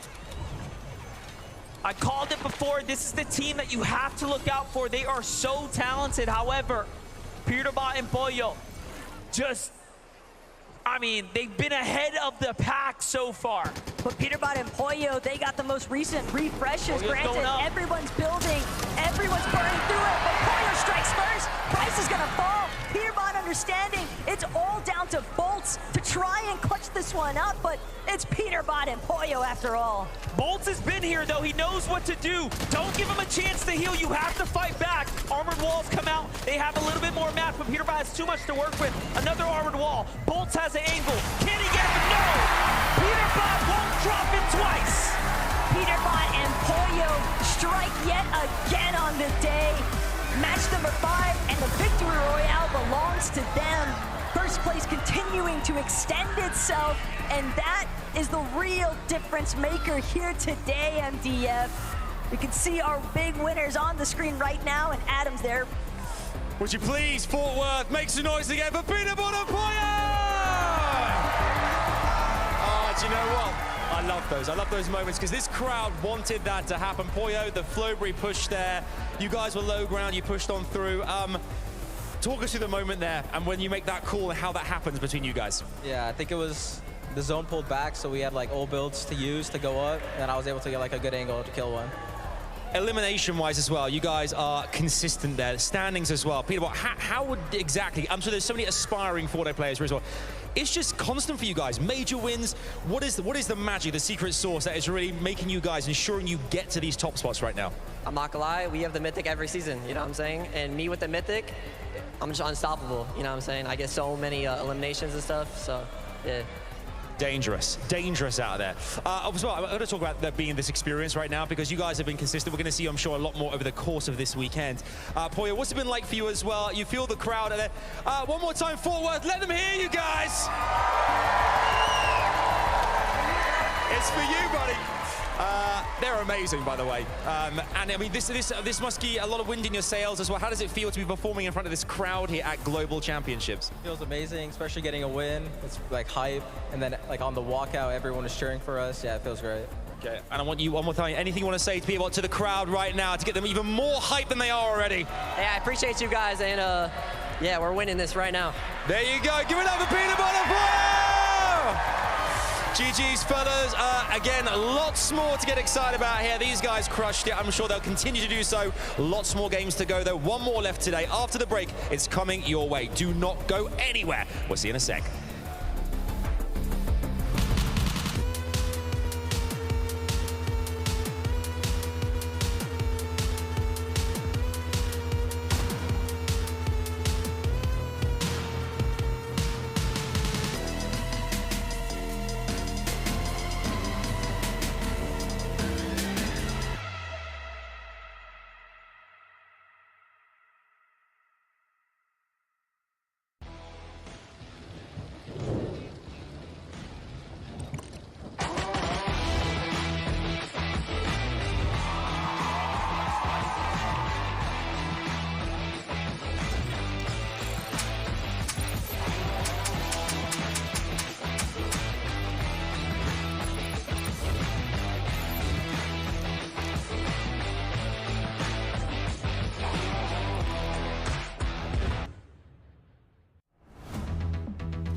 What is going on, everybody? Welcome back to the FNCS, and a big welcome back to Kelly Link and Mini Miner. Game number 5 goes to Peterbot and Poyo. My goodness, just so much went right for the duo in this last game, from the Rift Island to the bunkers to just being stacked in a zone. And now, somehow, we've given them a victory royale. Who let that happen? I mean, we kind of saw it happening a little bit in Game 3. We all thought that that game was going to go their way. Yep. But getting second place with double-digit eliminations was only the start for this duo. Peterbot and Poyo showcasing once again why they are the demons of North America, chopping out Acorn and Cold right there, being able to chop out Height and then not even claim it as their own. I thought that was going to be the follow-up, but instead, staying on the low ground and then finding so much loot there, giving them the advantage in the final moments. Yeah, that's absolutely right. This is actually their 10th victory royale this entire chapter. The only duo to get double-digit victory royales this entire chapter. The way they went about it was really, really impressive. All of those refreshes, as you talked about, Kelly, was so vital. Using those armored walls to protect themselves, and even just keeping themselves using that Flowberry Fizz, ensuring that they keep that mobility, and that was crucial to this moment right here for Poyo. Popping that Flowberry Fizz to give him that little bit of extra mobility and jump high just allows them to close out the fight really well. I mean, they were on low ground. I thought, Bryson Bolt surely should close this one out here, but Peterbot and Poyo in particular there, what a clutch. I mean, typically when we see these low ground teams, they try and stay there as long as possible, and it's usually the high ground teams that have to drop down low to face them if they don't have the heal off potential. But not when it's Peterbot and Poyo. No, they're going to go up and they're going to fight and they're going to win. That's right, and we can see those highlights presented by NASCAR. My gosh, I love too the fact that when Adam goes in for the interview, he's like, hey, Poyo, talk to me about what you thought. The fact that Poyo had just these disgusting angles on these duos, and a lot of those circumstances, you're not thinking there's like a duo like in this weird angle. Poyo's just like, hello, here's my shotgun. I want a victory royale, please. My gosh, just so well done. And the fact that they also had the heals. If something crazy goes on, they're like, we got a couple med kits if we have to push it to that point. We also have a listen in from that last game. Take a listen. Look in front. You see that solo? We're just going left of him. Yeah. Come up. Come up. Come on, low ground. Come. I'm with you. We're just a duo. Alright, let me go back to our tarp then. Go back to our tarp. Yeah. Nice. We're staying on each other. I can go up. Throw all the way up. They don't know. Get on me. Chill. I have no close. Chill. Look up. 100. He's dropping. We're good. Chill. Stop. Yeah, take my kit. He's dropping. 20, he took 20 balls. Let's go! We're the best, baby! That's like, what, Come 13? On. Bro, we're the best, bro. Oh my god! Let's go! 10. It's fine. 10 Good job, bro. We're crazy, bro. Yeah, I mean, they're super funny. I love too in that moment. He's like, dude, 15, like, to him in that moment, he's just eliminating everyone, right? Like, it's all happening so fast. Just so well, expertly played from the duo. And again, to see them playing from low ground just so well, like, if you said, yeah, they're a low ground, he might be like, yeah, but that's kind of not what they're about. The thing is, they're an everything team, regardless of the situation, regardless of if they have the mats for high ground, or if they're going to stick to the low ground, they are going to come out on top. And look at that distance. We saw after game number 4 that it was Vico and Flixie in first place by just a few points. Now the lead stretching to 50 points for Peterbot and Poyo. Yeah, Vico and Flixie were looking really good there as well going into that game. That end game was really solid for them, and just up until they went down there at that point. And of course, that just gave Peterbot and Poyo the green light to make sure they can make the most of that game. Even in that listening right there, they were saying, how many eliminations? Oh, 10? Yeah, it's okay. Most teams were like, we just got a 10 elimination victory. Oh, let's go crazy. But these guys, that's just another day at the office for them. Something else I'm noticing about this as well. Look at that, Bolt and Bryce moving up 19 places up there into 8th place. Huge performance from these guys. The way they held height was really good as well, using these armored walls to ensure that people couldn't chop them down as easily. And it's just this constant pressure. Look at Bolt's inventory. He's used pretty much everything. Only one big pot left to make sure they hold on to that height and maintain it. Really well played from these guys. And we also saw them on Rift Island as well with Peterbot and Poyo, but choosing not to engage in that. Instead, just using it as a little bit of an advantage, seeing where the rest of the lobby is landing, making sure that they're able to be put into an advantageous position, and that is what allowed them to grab this high ground. 8 eliminations before Bryce went down. Bolt's, though, doing his best to try and fight him out, but when it's Peterbot and Poyo that you have to 1v2 against, there's not much you can do. And it's nice to see them making these end games as well at the beginning of the show, we were talking about this sort of contestation with Vico and Flixie on that side. How's things going to go there? What's going to happen? Are they going to be, is it going to be one of those teams making it to endgame and the other one maybe not? It seems like they both sort of found a way to play their own game. And of course, Vico and Flixie making that more north rotation, finding some other forecast towers if they need them. And then Bryson Bolts are able to make these endgames consistently as well. So it seems to be kind of working out for both duos right now. And if Bryson Bolts can continue to do that, I expect him to finish in the top 10 towards the end. Fantastic stuff. And I love, too, kind of what you called out, the fact that we're Rift Island, they kind of go up to fight Peter Bob Poyo, and then they go, whoa, Peter Bob Poyo, my bad. Peter Bob Poyo then just like, they just blaze a trail, and they're like, hey, well, they've already done all the work. Cool, let's just follow them, right? And then they end in second place. I mean, even if you aren't able to claim Rift Island, just by getting the material, there is also that weapon mod bench that's in there. And also, you get the great rotations from the static launch pads there, or the rifts from around you. Also, a lot of other teams are going to be using the rifts. So if you do need a few tags, well, guess what? A lot of players are going to be rifting around you, and you're going to be able to get those tags. Speaking of a great performance, Acorn and Cold just going absolutely crazy. Yeah, this is really, really nice to see from these guys. A little bit of a better performance than we have seen in some of the games, but it's one of those where they tried to take that high ground, got chopped out. We saw Acorn going down right there, but it's all about Cold. I think Cold can clutch up in those situations. Didn't quite make it happen right there, but this is a team that won't let that affect them. It seems like Osborne right now is being so much more of a breeze than we anticipated going into the show, so they're able to make these end games consistently. They're going into it decent loot as well. Even playing for height there, didn't quite work out in the end, but this is a duo that I expect to see in more of these end games, even in day number 2. Absolutely. I'm getting word. The last game of the day. I don't want it to be over, but we are prepared. It is time. After this game, we go into tomorrow's 6 and a 1.5 times multiplier. These duos need to do everything they can to solidify today. One last ride. Casters, over to you.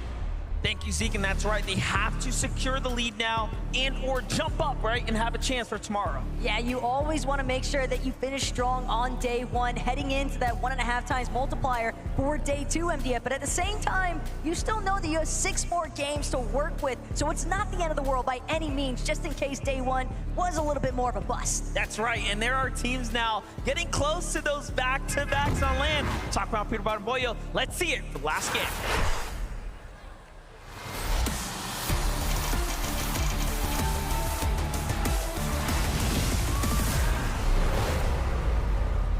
And just like that, we are back in it. Game number 6, day number 1. And Monster, we have seen some pretty crazy 50-50 off the drop. But again, taking a step back now, looking at a team like Pixie and Giannis landing at Redline Rig, and currently just fixated exclusively on trying to maintain the most optimal loop path possible. You know, what I'm really excited about, or what I'm happy about watching play out today, is that all the rumors were true. Everyone who said, I'm landing on this team, I'm taking that fight, they meant it. And they're showing up just like Power Alex and Worthy here, who take down Merstash for his 2nd game now, back-to-back. And Malibuka left in the courtyard here to run for himself. Worthy doesn't want to peek as he's got low HP, but so does Malibuka. Alex says, screw it, I'm going for it. Finds one tag, can he get the 2nd? Of course, he can, and he secures the dub there. Back-to-back now on the drop. Better late than never, after all. And as far as the Power Boys are concerned, Alex and Worthy have finally woken up when they needed to most, MDF, because first few matches of the day, certainly not going their way, but to close out here, winning it out over the likes of Malibuka and Merstash of all teams, that's a huge confidence swing. Very, very well played there, but hold up. I'm holding my breath for a second as Kovacs and Huddy have almost not learned any lessons as far as respecting Scroll and Sky are concerned. It seems like when they get the drop and they have the high ground, they are all action and no fear here. Last game they survived the drop, they made something good out of it, once again making it into the end game. It's very clear that if Huddy and Kovacs perform the same tomorrow, they're going to be up inside that top 10 with a very hefty chunk of money, given that there is $2 million+ of prizing available here in the tournament. So much more to play for than just the bragging rights, of course. 6th place now for Kovacs and Huddy as we get the standings update. And look, the game that Sky and Scroll survived, though, they made something great out of it too. So these are clearly 2 very good teams. without a doubt. More on that later on, though, because right now it's all about Clix and Benno. They have full-on trapped Damo and Resigns inside of the tunnel now.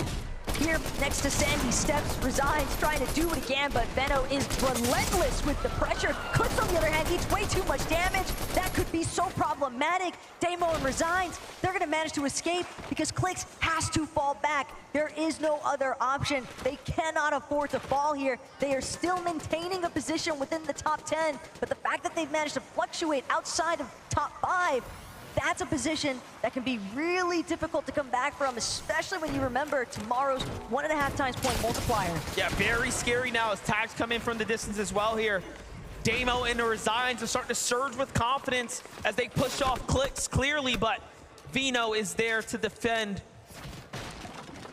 Now, Resigns looking back, not sure if there's a team potentially sneaking up behind them. You'd be right to assume so can't let his guard down just yet. There is danger lurking everywhere, and it looks like it's about to go down there for Damo and Resigns at the hill, but give it a second here. The other issue, though, that Benno and Clix have now encountered, though, is that this exchange has drawn out for far too long. The launch pad positioning that Benno and Clix like to try and set up for height elevation, try and look for some surge tags, it's going to be cut short. It's going to be stretched out for far too long. And other teams are now having the opportunity to make their approach instead. Peterbot Pollo already trying to converge onto this location. Forecast Tower in sight as well, potentially, but Aspect, Kazi, they've got to be careful. Lingering around Snooty Station, they don't want to get caught off guard, and sure enough, Peterbot Pollo, it's all about making it to the launch pad hill. They're on the high ground right now. If they just peek over, they'll see that there's a lot of opportunity below them starting to develop, but Peterbot's got his attention on the far eastern team here. Glances over in Vino's direction, takes some tags, doesn't quite find them just yet. It's Gyros and Sherry, though, who's building up the high base here. There are roughly 6 teams in this area, all with sight lines on Vino and Clix. And it comes as no surprise considering that it's the Forecast Tower that everybody was hoping to potentially get their paws on, but instead we'll have to sit back and wait to see what happens next here as Clix, Benno, again, they were just prevented from getting optimal positioning to set up for the Forecast Tower and launchpad plays, and now they've lost that position entirely to the likes of Peterbot and Pollo, and they know it as well. So at this stage, the only option left is for Clix and Benno to confirm these 2 eliminations now onto Damo and Resigns. Yeah, they're starting to push here pretty aggressively. Clix doing much better job now as he's side by side his teammate Vino. The opponents, Damo on the run now. Built out to the side there. Clix still curious to the fact that he owns some of the territory here. That's going to be a small victory for them in the time being. Up and over they go. This is where they had initially trapped Resigns and Damo, but at the same time, Damo managing to sneak around out back, but it's only because of the fact that Giras, Sherry, they have moved in to the vicinity, and now Benno Clix, fully aware of the fact that there is just too many numbers surrounding them. It's too close for comfort. They've got to find another way to escape, and the other thing that could potentially be threatened at this point for Clix and Benno is the vending machine. It's going to be, I don't want to say impossible for them to make their way to those resources, but at the same time, how do you break through all these duos already surrounding you? Yeah, and again, more points lost as well. It's not just, of course, the game starting to slow down for them. It's the points that they're not accruing because Giras and Sherry have effectively taken those eliminations now. Even Aspect and Kaz are just off in the distance. They're listening to what's happening. Jumping on over to other very familiar teams here. XX Ritual, Re as well. Kind of inside the Doom stat, but you have Muzz here waiting, almost combed up. Slips out the side there. He's very fast. It's not going to make it easy by any means. Out the wall he goes, but it's a 2v1. What can you do? Reet takes him down without a sweat. I know it's really interesting to actually see Reet and Ritual clashing this early on with Epicwell and Muzz. A passing comment that Reet made in the player room last night was, You know, we missed out on a Cash Cup, most recent one. Epicwell and Muzz, they were able to get Mysterio uncontested and all the little goodies that he has to offer. And so, have to wonder now, you get a taste of that kind of power and you want to keep going back for it. So Epicwell and Muzz, that might be a fight that they find themselves caught up in for more than just today. Yeah, that makes sense too, right? You get that false sense of security, like, oh, Cash Cup went great. Let's well, it was uncontested, right? do that again. You're feeling good. And then Reed and Ritual, though, there to remind them, no, this is still our territory. But again, it could be a clash of the Titans for sure. Well, Chicho and Trulux have continued to show us that they have what it takes to find their way up the standings here. They've really fought their way up the rankings almost unprecedentedly. No one saw it coming here. But when they make it into the end game, they're just an unstoppable force. You don't really know what to expect from them. You'll find them in the mid ground, sometimes on the height. And all of a sudden now, they are just there.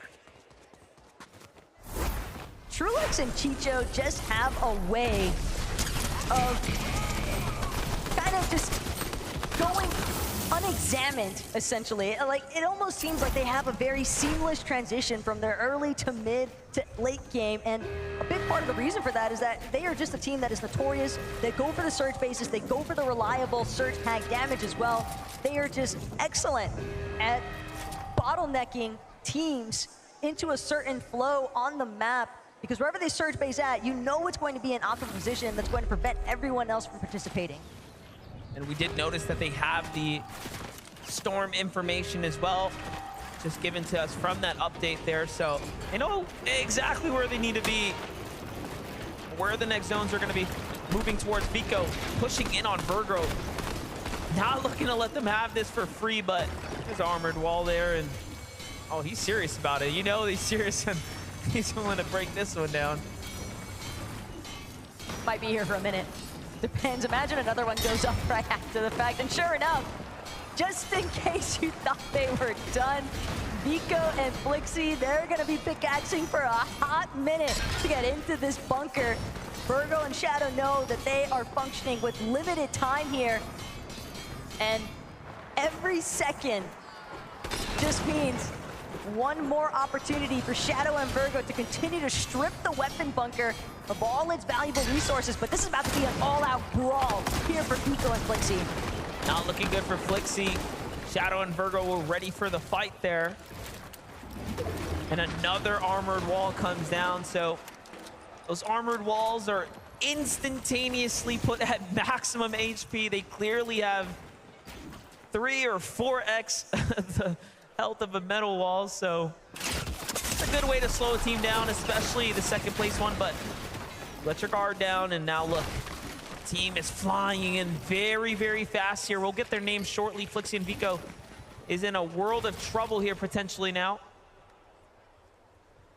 I'd say even they're lucky that it seems as though Virgo and Shadow were just out of audio range to hear those shields getting cracked. Well, they gotta get past their own armored wall, yeah, right? It's a two-way street there. It is a two-way street for sure, but at the same time, I definitely respect the decision there from Vico and Flixie, because that fight back that we saw from Shadow and Virgo defending their position inside of the bunker, despite the fact that it was Vico and Flixie, they did not care in the slightest. And I love that out of Shadow and Virgo, because they're a team that's coming in here, and I think a lot of people don't necessarily have many expectations for them, but the confidence that they compose themselves with, even on socials, they are here to try and actually shock the world. Yeah, they really have matured as players, but look at this. Vico and Flixie now find Jerome and Zagu above them. You know, you take us back to the invitational window where Zagu really put up a performance and won over the hearts of the NA region and honestly the global fan base of Fortnite. Bring him here. He's got a lot of work to do coming into tomorrow alongside Shadom there, but the VODs will tell the story. The practice will show. Vico and Flixie's preparation clearly coming out in spades here, as is Peterbot and Boyos, and we all know they're guided by the same person. But at the same time, you have such a strong day one performance. You got to be careful that you don't let that confidence transition into overconfidence. And Vico and Flixie, I don't want to call it an overinvestment just yet, but they got a whole lot of nothing after investing a decent bit. I mean, they were practically max mats before leaving that weapons bunker position. They were trying to see if they could wait out Shadow and Virgo, but those two were not willing to budge in the slightest, and now Vico, Flixie, they didn't have any other options but to leave in a totally separate direction after acquiring nothing out of it as well. I mean, I get it. You're feeling good, especially after the performance they've had today, but moments like that could be disastrous in day 2. Yeah, definitely. And like you mentioned, it's surely confidence, right? Pushing in like that, but give it a minute here. Acorn and Cold now pushing Zagu, or sorry, Rise and Yuma actually. Rise and Yuma, who started off so hot today, have just dropped their mid games for 3 games in a row now, and it is really weighing in on the standings. They're gonna have to hit the drawing board big time now, as they have went from 2nd place all the way down to 14th now, and that just shows you how good of a couple of games they did have, given that they're still inside a very respectable position on the standings. So everyone who falls now, everyone you see getting dropped here, that's gonna be the end of their day 1s. Poor Bolts, man. He's just trying to break through the armored walls that Kramsu and Clone keep throwing his way. And not only that, but he's got to make sure that he keeps tabs on the team that's also faced up on a hill behind him. Bolts, Bryce, they're not trying to get greedy by any means here. Pixie and Janice are definitely posing enough of a threat that they are trying to be tactical in the approach here. They just want the immediate fight up against Kramsu and Clone instead, but Kramsu, Clone, at least for the time being, they've got the health advantage.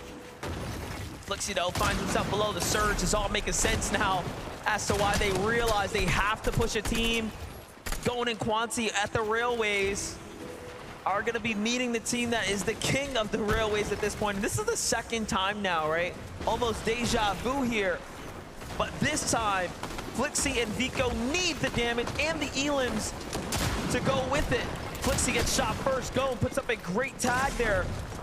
But the edit comes through, and Vico is down at the bottom to catch him there. Fox running out, though, here. Can the med kit come in time? Sure can. So Flixie and Vico have a moment here to breathe. But again, this all kind of stems back to that bunker fight for me, MDF, because they spent so much time that now they are scrambling to try and make up for what was lost in the midst of it. Because they did not get the surge damage that they would have hoped for. They lost a decent amount of their resources, and now they're just praying that they can come out with even more refreshes after the fact, but they've got a long ways to trek through some of that storm as well. All the while, teams like Queasy, Thomas, a little box fight of their own up against the likes of Analex and Sato. And that really shows you the significant difference of having a strong early game start versus a slow one. When the surge turns on, it is really, really evident how far behind you can be. For Queasy and Thomas HD, they're kind of on that line as well. They survived the first hurdle, but this next one that they know is looming nearby, they will have to stomp past. Andelix and Sato here have had a very difficult day 1 up against Acorn and Cold, only surviving the drop 3 of the 6 times so far, this being one of them, and now they're met with this almost brick wall, this force that is Queasy and Thomas HD. Meanwhile, Quanti ultimately does end up falling here, but not before claiming Vico and earning some points. And sure, there might be a chance for the reboot ban play to come into effect, but it's likely still going to leave Flixie and Vico sitting just underneath that storm damage threshold, if not even more so piling up against them. All the while, Peterbot continuing to claim as many eliminations as possible throughout the course of the day. These guys have been leading the charge here. Peterbot goes for another one. Oh it just doesn't seem like Analex was prepared in the slightest. I can just hear the reaction through the headphones of what's going on here in the arena. Clearly the crowd is starting to rally with Peterbot now. Just take a look at that. And the first emote of the day as well. So confidence surging, right, that we've seen. Flixie trying to stock up as best he can in the Grand Rail Station, but couple of med kits. Still might not be enough to deal with this 2-tick zone. He's doing everything he can to make his way across. Bolts in a similar situation, but in fact, it's actually Veno and Clicks on the receiving end, and they're the ones under the most duress here. Veno, he's got a little bit of shield, but underneath that damage threshold, their final lobby of the day is not gonna pan out the way they were hoping. 9th place team in trouble. Kind of crazy. Clicks and Vino fall. Bryce and Bolts jump up above them, and they were neck and neck on the leaderboards, on the standings. So a very, very critical set of eliminations for Bryce and Bolts, and now Vino and Clicks are set back home, basically having to think about today and figuring out how to patch up their gameplay to close out in top 10 performance for tomorrow. But Bolts and Bryce heating up in the back half of the day here. They almost had that victory royale last game, dropping the ball there, which again, to me, I didn't expect it. I really thought Bryce and Bolts had that in the bag, had it secured, but Pollo was just incredible with the angle finding. Hold up. Acorn and Cold now find Hiras and Shiri. They've almost fouled each other from the south side of the zone somehow, swinging all the way here to the north side. At the same time, though, they need to find some closure on some of these box fights. Spinks, Dukes, just all a couple boxes away. Thought they were a little bit closer. It's actually going to be Batman Booga and Rapid who are directly next to them. Siyun and Kadu, though, they don't waste any time. They immediately aggress into Rapid's box. They're going to find one elimination there already. Batman Booga struggling with the surge as well, trying to do what he can to play for the medkit, but he won't get the chance. Taken down by the last surge tick. The Elim credit is going to go to Bolts, given that he did the last bit of damage there, but in the end, now there's a lot to worry about here. Siyun and Kadu obviously looking to fight back because they need a little bit of damage as well. Kado's going to fall there. Siyun's going to fall as well. This is to the hands now of Dukes and Sphinx. Where did they come from? Dukes showing up here to jump into the fight out of nowhere. It's incredible how quickly they were able to close the gap between themselves. They overheard the box fight commotion, and they knew that's their prime opportunity to strike. Bolts as well, finding Felixi, the dominoes effect. They started off so strong here with the forecast availability as well, and yet find themselves eliminated way outside of where they'd hoped to be. And Thomas and Queasy, this could be a huge moment. I'd say everybody inside of the top 5 even. We're looking at Trulex and Chicho, Cold and Acorn. But again, all eyes on the Queasy and Thomas HD currently. They've been doing a fantastic job skirting their way through these seeds. All I can think about is that Peterbot and Pollo are starting to run away now, having a chance here to really take the lead on the scoreboard. Second place is down and out. Queasy and Thomas HD have to stay in the running now to keep this one close. Meanwhile, look who's running their way on up. Sphinx and Dukes from the back of the line, starting to skip and hop their way to the front here somehow. Bolt still getting active. Nicely done. Finds Zagu. A big elimination for him there. Armored Wall comes out to protect his flank there. The problem, though, is that Bolts has likely been recognized as a solo. That reveal medallion definitely in range for Peterbot and Pollo, and they're the ones that were shooting from behind alongside Cooper and Kanata. Bolts, he was already running low on his material count, even transitioning to this point, and now his final 10 builds, hoping that he can scramble into something, anything. Finds a couple more just laying on the ground, but he's been marked yet again. The pressure just continues to bubble in to his builds. That's the best part about it, is he just keeps getting marked every time he finds a new spot. That's so depressing. And everyone's like, oh, a solo. It's Bolts just trying to work his way through. Back to the armor walls he gets, though. Very nice here, and it's obviously Peterbot and Pollo. Like, they are just almost toying with him at this point. They could have pushed at any given time if they wanted. Look at the duality of the loop that they are functioning with. Queasy as well. He's actually got no builds. No build. Queasy is just running it at this point. These walls might not even belong to him. Thomas HD in a similar position, trying to climb up over. See if he can find any kind of elimination. At this point, a refresh is the only option. Queasy found one. Look, he picks up the Elim, gets a little bit of mats there, splits it with his teammate, but the shots are coming in from the front side now. Has to burn what little bit that he picked up just to stay alive right now, and They are nearing the top 15, the next threshold there. Down he goes, all up to Thomas HD now to keep the dream alive, to earn as many points as possible here. But what is humanly possible when you barely have anything to work with? He can just break into the top 10. I think Queasy and Thomas HD be very happy with the closure on their day one performance. Even more so still though, Thomas HD, he keeps looking every direction, every second. It's so difficult to maintain this level of composure, but even as a solo, Thomas HD might be able to make some magic happen. Up above though, the scanner is still coming out for Peterbot and Pollo. They have all the information in the world, top 15 now. 28 below, down body there. Those could be maps, but no, he needs more than that. He needs to drop teams for placement at the very least, if nothing else. Wow. Honey falls there. That'll be full credits, I think, for him, but even if it's max there, some builds too. Gets up on the second layer, shots come in from everywhere, gets a couple more placement points, and it's something. But now look at this, Kanata Cooper in the end game, Trulex and Chicho once again here, alive and healthy.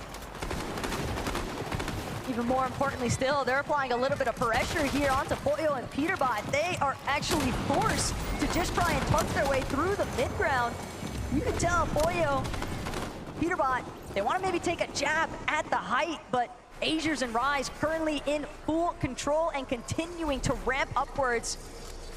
A couple of armored walls expended as well, just to ensure that it's not going to be easy for them to get chopped anytime soon. They've also got the Flowberry Fizz as that emergency exit plan, but Pollo, Peterbot across the way, spotting out Kanata and Cooper. The reveal medallion just doing so much as far as helping them to establish exactly which teams, which players they want to aggress. They are strategically choosing who to target, given that they have all the information that they need. Meanwhile, Geras and Shari are saying, oh, we have a chance to win if we can get out high ground. And they look up. Peterbot spots out Kanata inside the zone, gets a little bit of damage, figures the zone will do the rest. Now focus comes in on the low ground, and it's so smart for them to be down here. They're just earning so many points now that they are jumping towards the 400-point threshold here. Just in the eliminations alone, they've got 7 between the two of them. Geras as a solo, bound to be marked any second here if he hasn't been already. Pollo, not even gonna bother, instantly goes with the left side edit peak, gets all the credit onto that Geras elimination, and now just a raw 2 versus 2 up against the likes of Azers and Rise. Peterbot and Pollo went from second to first, and now, at minimal, a second place, but Pollo is always the first to kick off the fight, and he does it in spectacular fashion. Now Peterbot steps up to the plate. Azers is hurt. One edit, it's all it's gonna take here to put him down, but Armor Wall comes through to get his teammate the full reset here. He says, hey, let's not rush it. And then they jump down, focusing up the high ground here shortly. Give it a moment now. Peterbot and Pollo side by side here. Rise and Azers starting to fizz it off. Pressure coming in from the low ground. They're running out of materials. Armor walls are done. They're depleted. Still decent amount of space for Peterbot and Pollo to work with. Keep in mind, Wow. Pollo also still has those 4 armored walls, but as far as the health bar is concerned, Peterbot, Pollo, they are fully in the driver's seat. But that doesn't mean that Rise and Azers couldn't turn this one in their favor. They also need a massive game here to finish strong on the leaderboard. Definitely, this is gonna be a significant moment now. How do you close out day number 1? Second and first, very impactful differences here. Peterbot and Pollo start to swing their way up. They get the angle that they're looking for. Pollo, once again, doesn't quite find it. Peterbot's hurt, though. It's a low ground attack. Pollo by himself here, but the trade from Peterbot up top, he has done what he needed to. And Pollo takes down Azers and clutches out the win from the low ground with back-to-back dubs. Pollo said it himself. I don't need to worry when I got Peterbot next to me, and Peterbot could say the same fashion. As long as he's got his duo Pollo, these two can always try to reestablish control, and they took this last game by force. One more time, back-to-back victory royales. Give it up for Peterbot and Pollo! Fellas, I seem to chat to you a lot on this day one of this competition, and I'm loving it because what we're seeing out there, doesn't matter if it's high ground, low ground, mid, you guys are in control. Pollo, walk us through the last part of that game there. I mean, it just seemed that, even though you were on the low, you managed to control things perfectly. Yeah, I mean, it was like last game too. We waited for old builds and then we went up. We were able to like crack them. Peter got a kill and then the other one just 50. I mean, we celebrate. Well, there's people really screaming your name over that. Someone literally shouted Peter, the loudest thing I've ever heard in my life. And rightly so, by the way. Obviously, Poyo as well. Let's get the credit where it's due. A teammate like Poyo, what's it been like competing this year, in this competition? Give him his props. How great is this as a duo teammate? I mean, he's the best teammate possible. I mean, he gets eliminations. He's like a good like IGL when I need it. You know, like we're kind of like, we both make calls and, you know, like we're like the best team. We're looking ahead to tomorrow now. Today, I mean, you guys have cemented yourselves top of that leaderboard. It is looking mighty fine indeed. What do you do tonight? How do you guys kind of like regroup ahead of tomorrow? I mean, do you need to regroup at this point? Are you just going to play it exactly the same way? Poyo, how do things happen tonight? What happens tomorrow? There's always room for improvement. We're going to look like games tonight and then see what we can do tomorrow. And Peterbot, you are steps away. Tomorrow, someone's going to lift that trophy. How do you think it's going to be, you guys? How close do you think you're going to come to it? That'll be us. It won't be close. I mean, we're ahead by a lot, and tomorrow we're going to come out winning. Fort Worth, do you think Peterbot and Poyo could go all the way? Could they go all the way? I think they think that you could. Look, congratulations again. Fantastic way. One more time. Our Game 6 winners, Peterbot and Poyo! What a way to wrap things up here on the main stage today. Back-to-back dubs for the guys here. Who knows who will get that tomorrow? We'll have to find out. For now, though, back to Zeke and the gang. What a day one. Game 6. Peterbot, Poyo. Win. What's that, Zeke? Is it? What's up? What are you writing? This is the global script right here. Don't you can see that? Oh, sorry. Actually, yeah. No one's supposed to know that's a thing. I didn't write that. Guys, what have we done? How did we let this happen? How have we allowed Poyo, Peterbot to get a second place, 2 victory royales on the day in the situations that they have been? This reminds me of Major 2 when we set a 1,000 record, right? It went absolutely crazy for them. They went off, and now they're looking to do the same thing, but not only in just NA. No. They're looking to show up every other region. You ask how we let this do it. No one can stop this from happening. This is what we've been talking about for the last year. Peterbot and Poyo have absolutely dominated. They have become the demons of North America. They have broken so many records this year, and they are here to finally put out all the doubt, to show everyone that we are the best. This isn't luck. This is ours, and we have deserved it. And yet again, they're playing the end game so well. You saw Poyo talking about it right there. Another very similar end game to what we saw last time. Going into this, Peterbot and Poyo were the team that held height for the longest out of any duo this chapter. It seems like they've changed things up a little bit here. They're more than happy to play those low ground layers, finding those eliminations. And I said it to you, Kelly, I was like, how are they always getting this medallion, this assault rifle? How are they getting it every single game? They're making the most of it in day number 1 as well. It's all about day 2 now, though. Are they going to be contested for it? Is someone going to throw a spanner in the works? Let's wait and see. Well, when you asked me, I was talking about Grim Gate, and when we saw Acorn and Cold, one of the best duos in the world, try and fight Peterbot and Poyo for that spot, and they lost and they left. Acorn and Cold,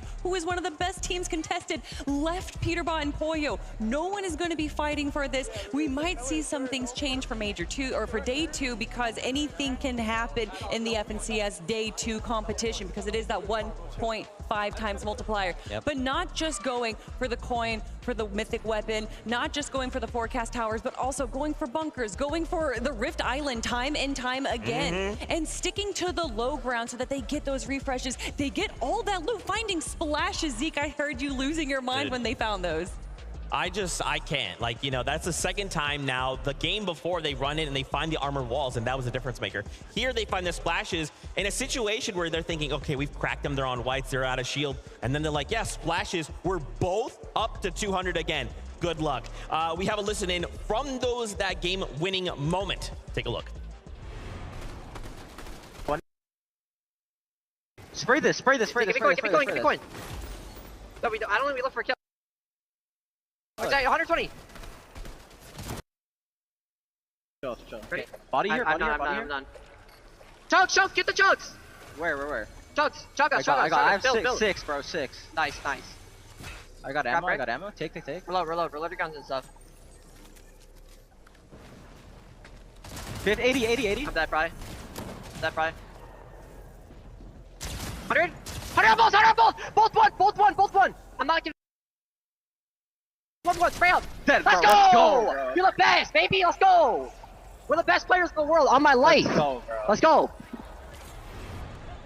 Man, just an unbelievable performance here in day number 1. And again, this isn't just like a major, and this isn't just a major self-contained to its own region. This is the peak of Fortnite. This is the toughest lobby we should see ever, right? 6 regions, the very best of all regions.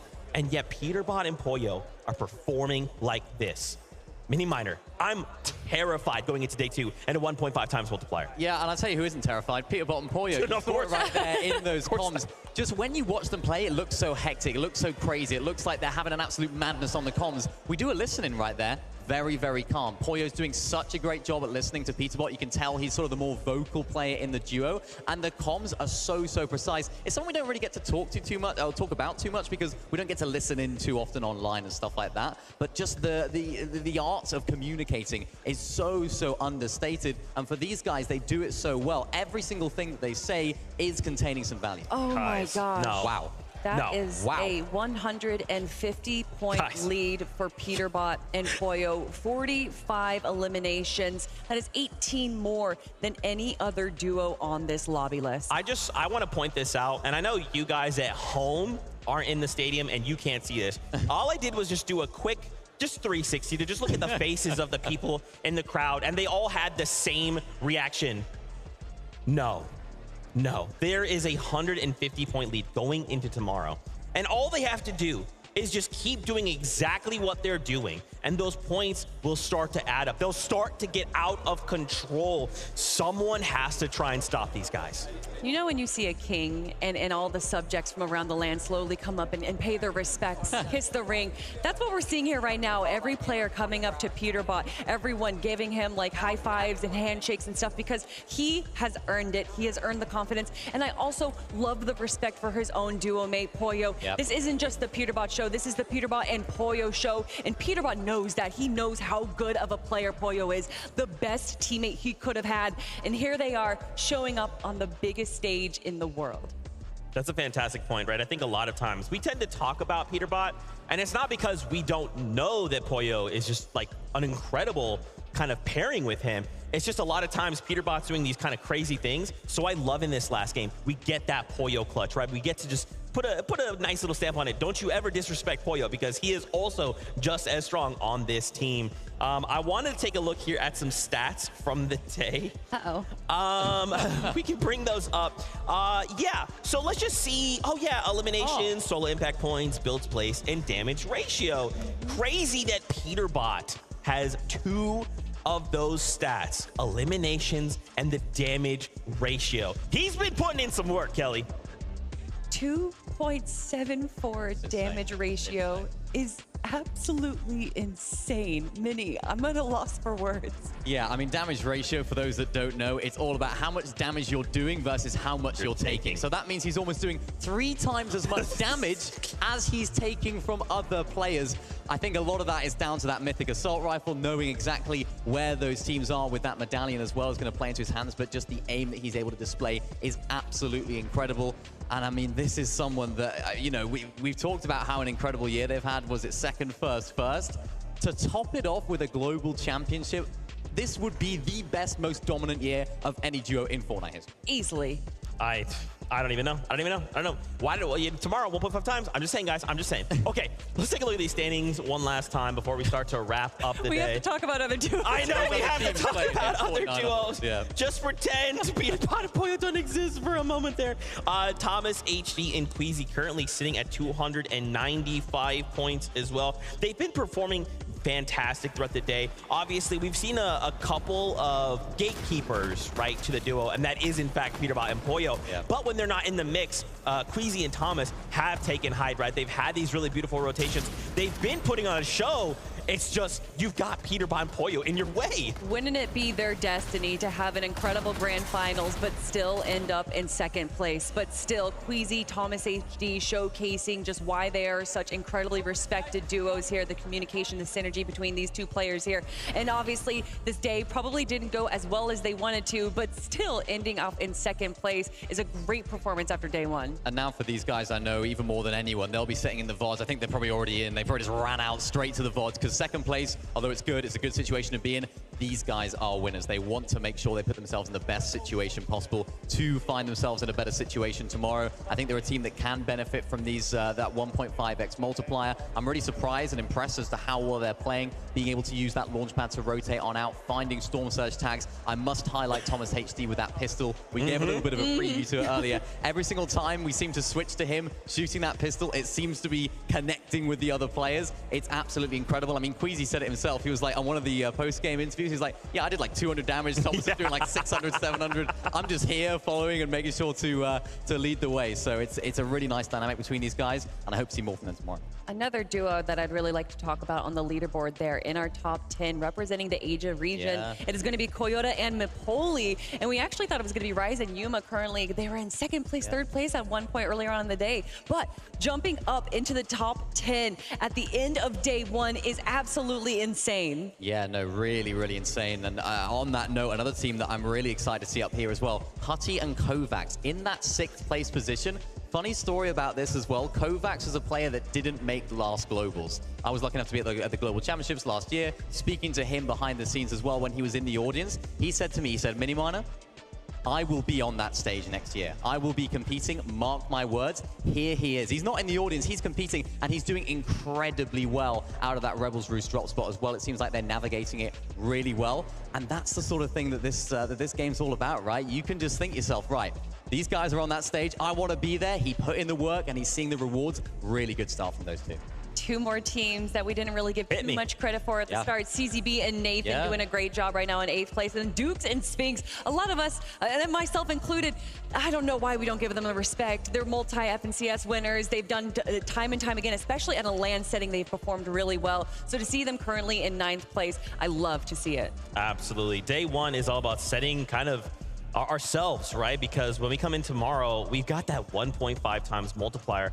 Have some of these duos done enough, right? Because if you're at that deficit, you have to work that much harder going into tomorrow. But for someone like Peterbot and Pollo, they're so far ahead, they could look to take advantage of that. So how do we look to approach that tomorrow? I think it's possible. I mean, with a Victory Royale and 10 eliminations, that garners you 160 points, which would be the separation. Obviously, that means that Peterbot and Pollo have to go down off drop, which I don't think is going to be happening. But, I mean, when you look at day 2 teams, historically, Acorn and Cold perform absolutely insane on day 2, and they are currently in our top 10 list. I think that they may have some secret strats. There's also probably some teams, like you said, that are going to be VOD reviewing, looking at their replays right now, and kind of seeing, is there, like, you know, a little hitch in the armor of Peterbot and Pollo? Yeah, and I think what's most important for Peterbot and Pollo here is that they took advantage of today. I think, you know, we all sort of knew what was going to happen. We all knew what their strategy was going to be. Everyone knew what was going to happen. They were going to get that medallion. They were going to get that Mythic Assault Rifle, go crazy. But now some teams can hit the VODs. They can think, right, how can we sort of approach this? Maybe we land on them. Maybe we try and take that NPC and then dip on out. So it's really good from them that they were able to take advantage of that situation while they had it, because they might not have it tomorrow. Yeah, there's a few moments really on in the early game after they do get that coin and the mythic weapon where they kind of just go along the river, and you can see them looking back to the rest of Raft, seeing if there's a few shots they can get, but also just paying attention to see if anyone else is. They're not even building, they're not even tarping, even though there's some incredible duos landing next to them. So if the other players are aware that they're kind of vulnerable during that moment, that might be an opportunity. But again, it's Peterbot and Pollo. As soon as they see another player, they're just going to beam them and eliminate them. Yeah, it's almost like a signal for like, oh my gosh, someone shot at us. I guess we're getting some more impacts, boys. Let's go. Wow. Well, Fortnite fam, we just thank you guys so much. That wraps up day number 1 of the 2024 FNCS Global Championships. Tomorrow, we look to play another 6 games with a 1.5 times multiplier. So until then, we love you. Keep yourself safe. See you on that battle bus. Beep, beep.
face the darkest side.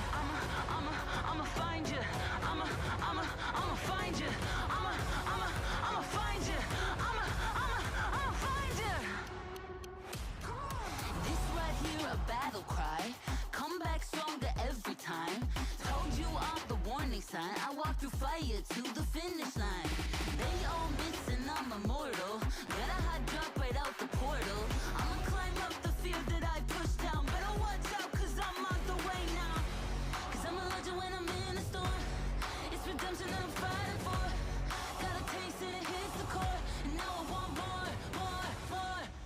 Fight for glory, change the story. Better watch out, better start to worry. Fight for glory, change the story. Future's all mine when I find the fury. Fight for glory, change the story. Better watch out, better start to worry. Fight for glory, change the story. Future's all mine when I find the fury. I'm on the way up, this is my moment. Bring in the thunder, you can't control it. I'm burning brighter, my path is golden. Keep building higher, I am the chosen. I am the chosen. I am the chosen.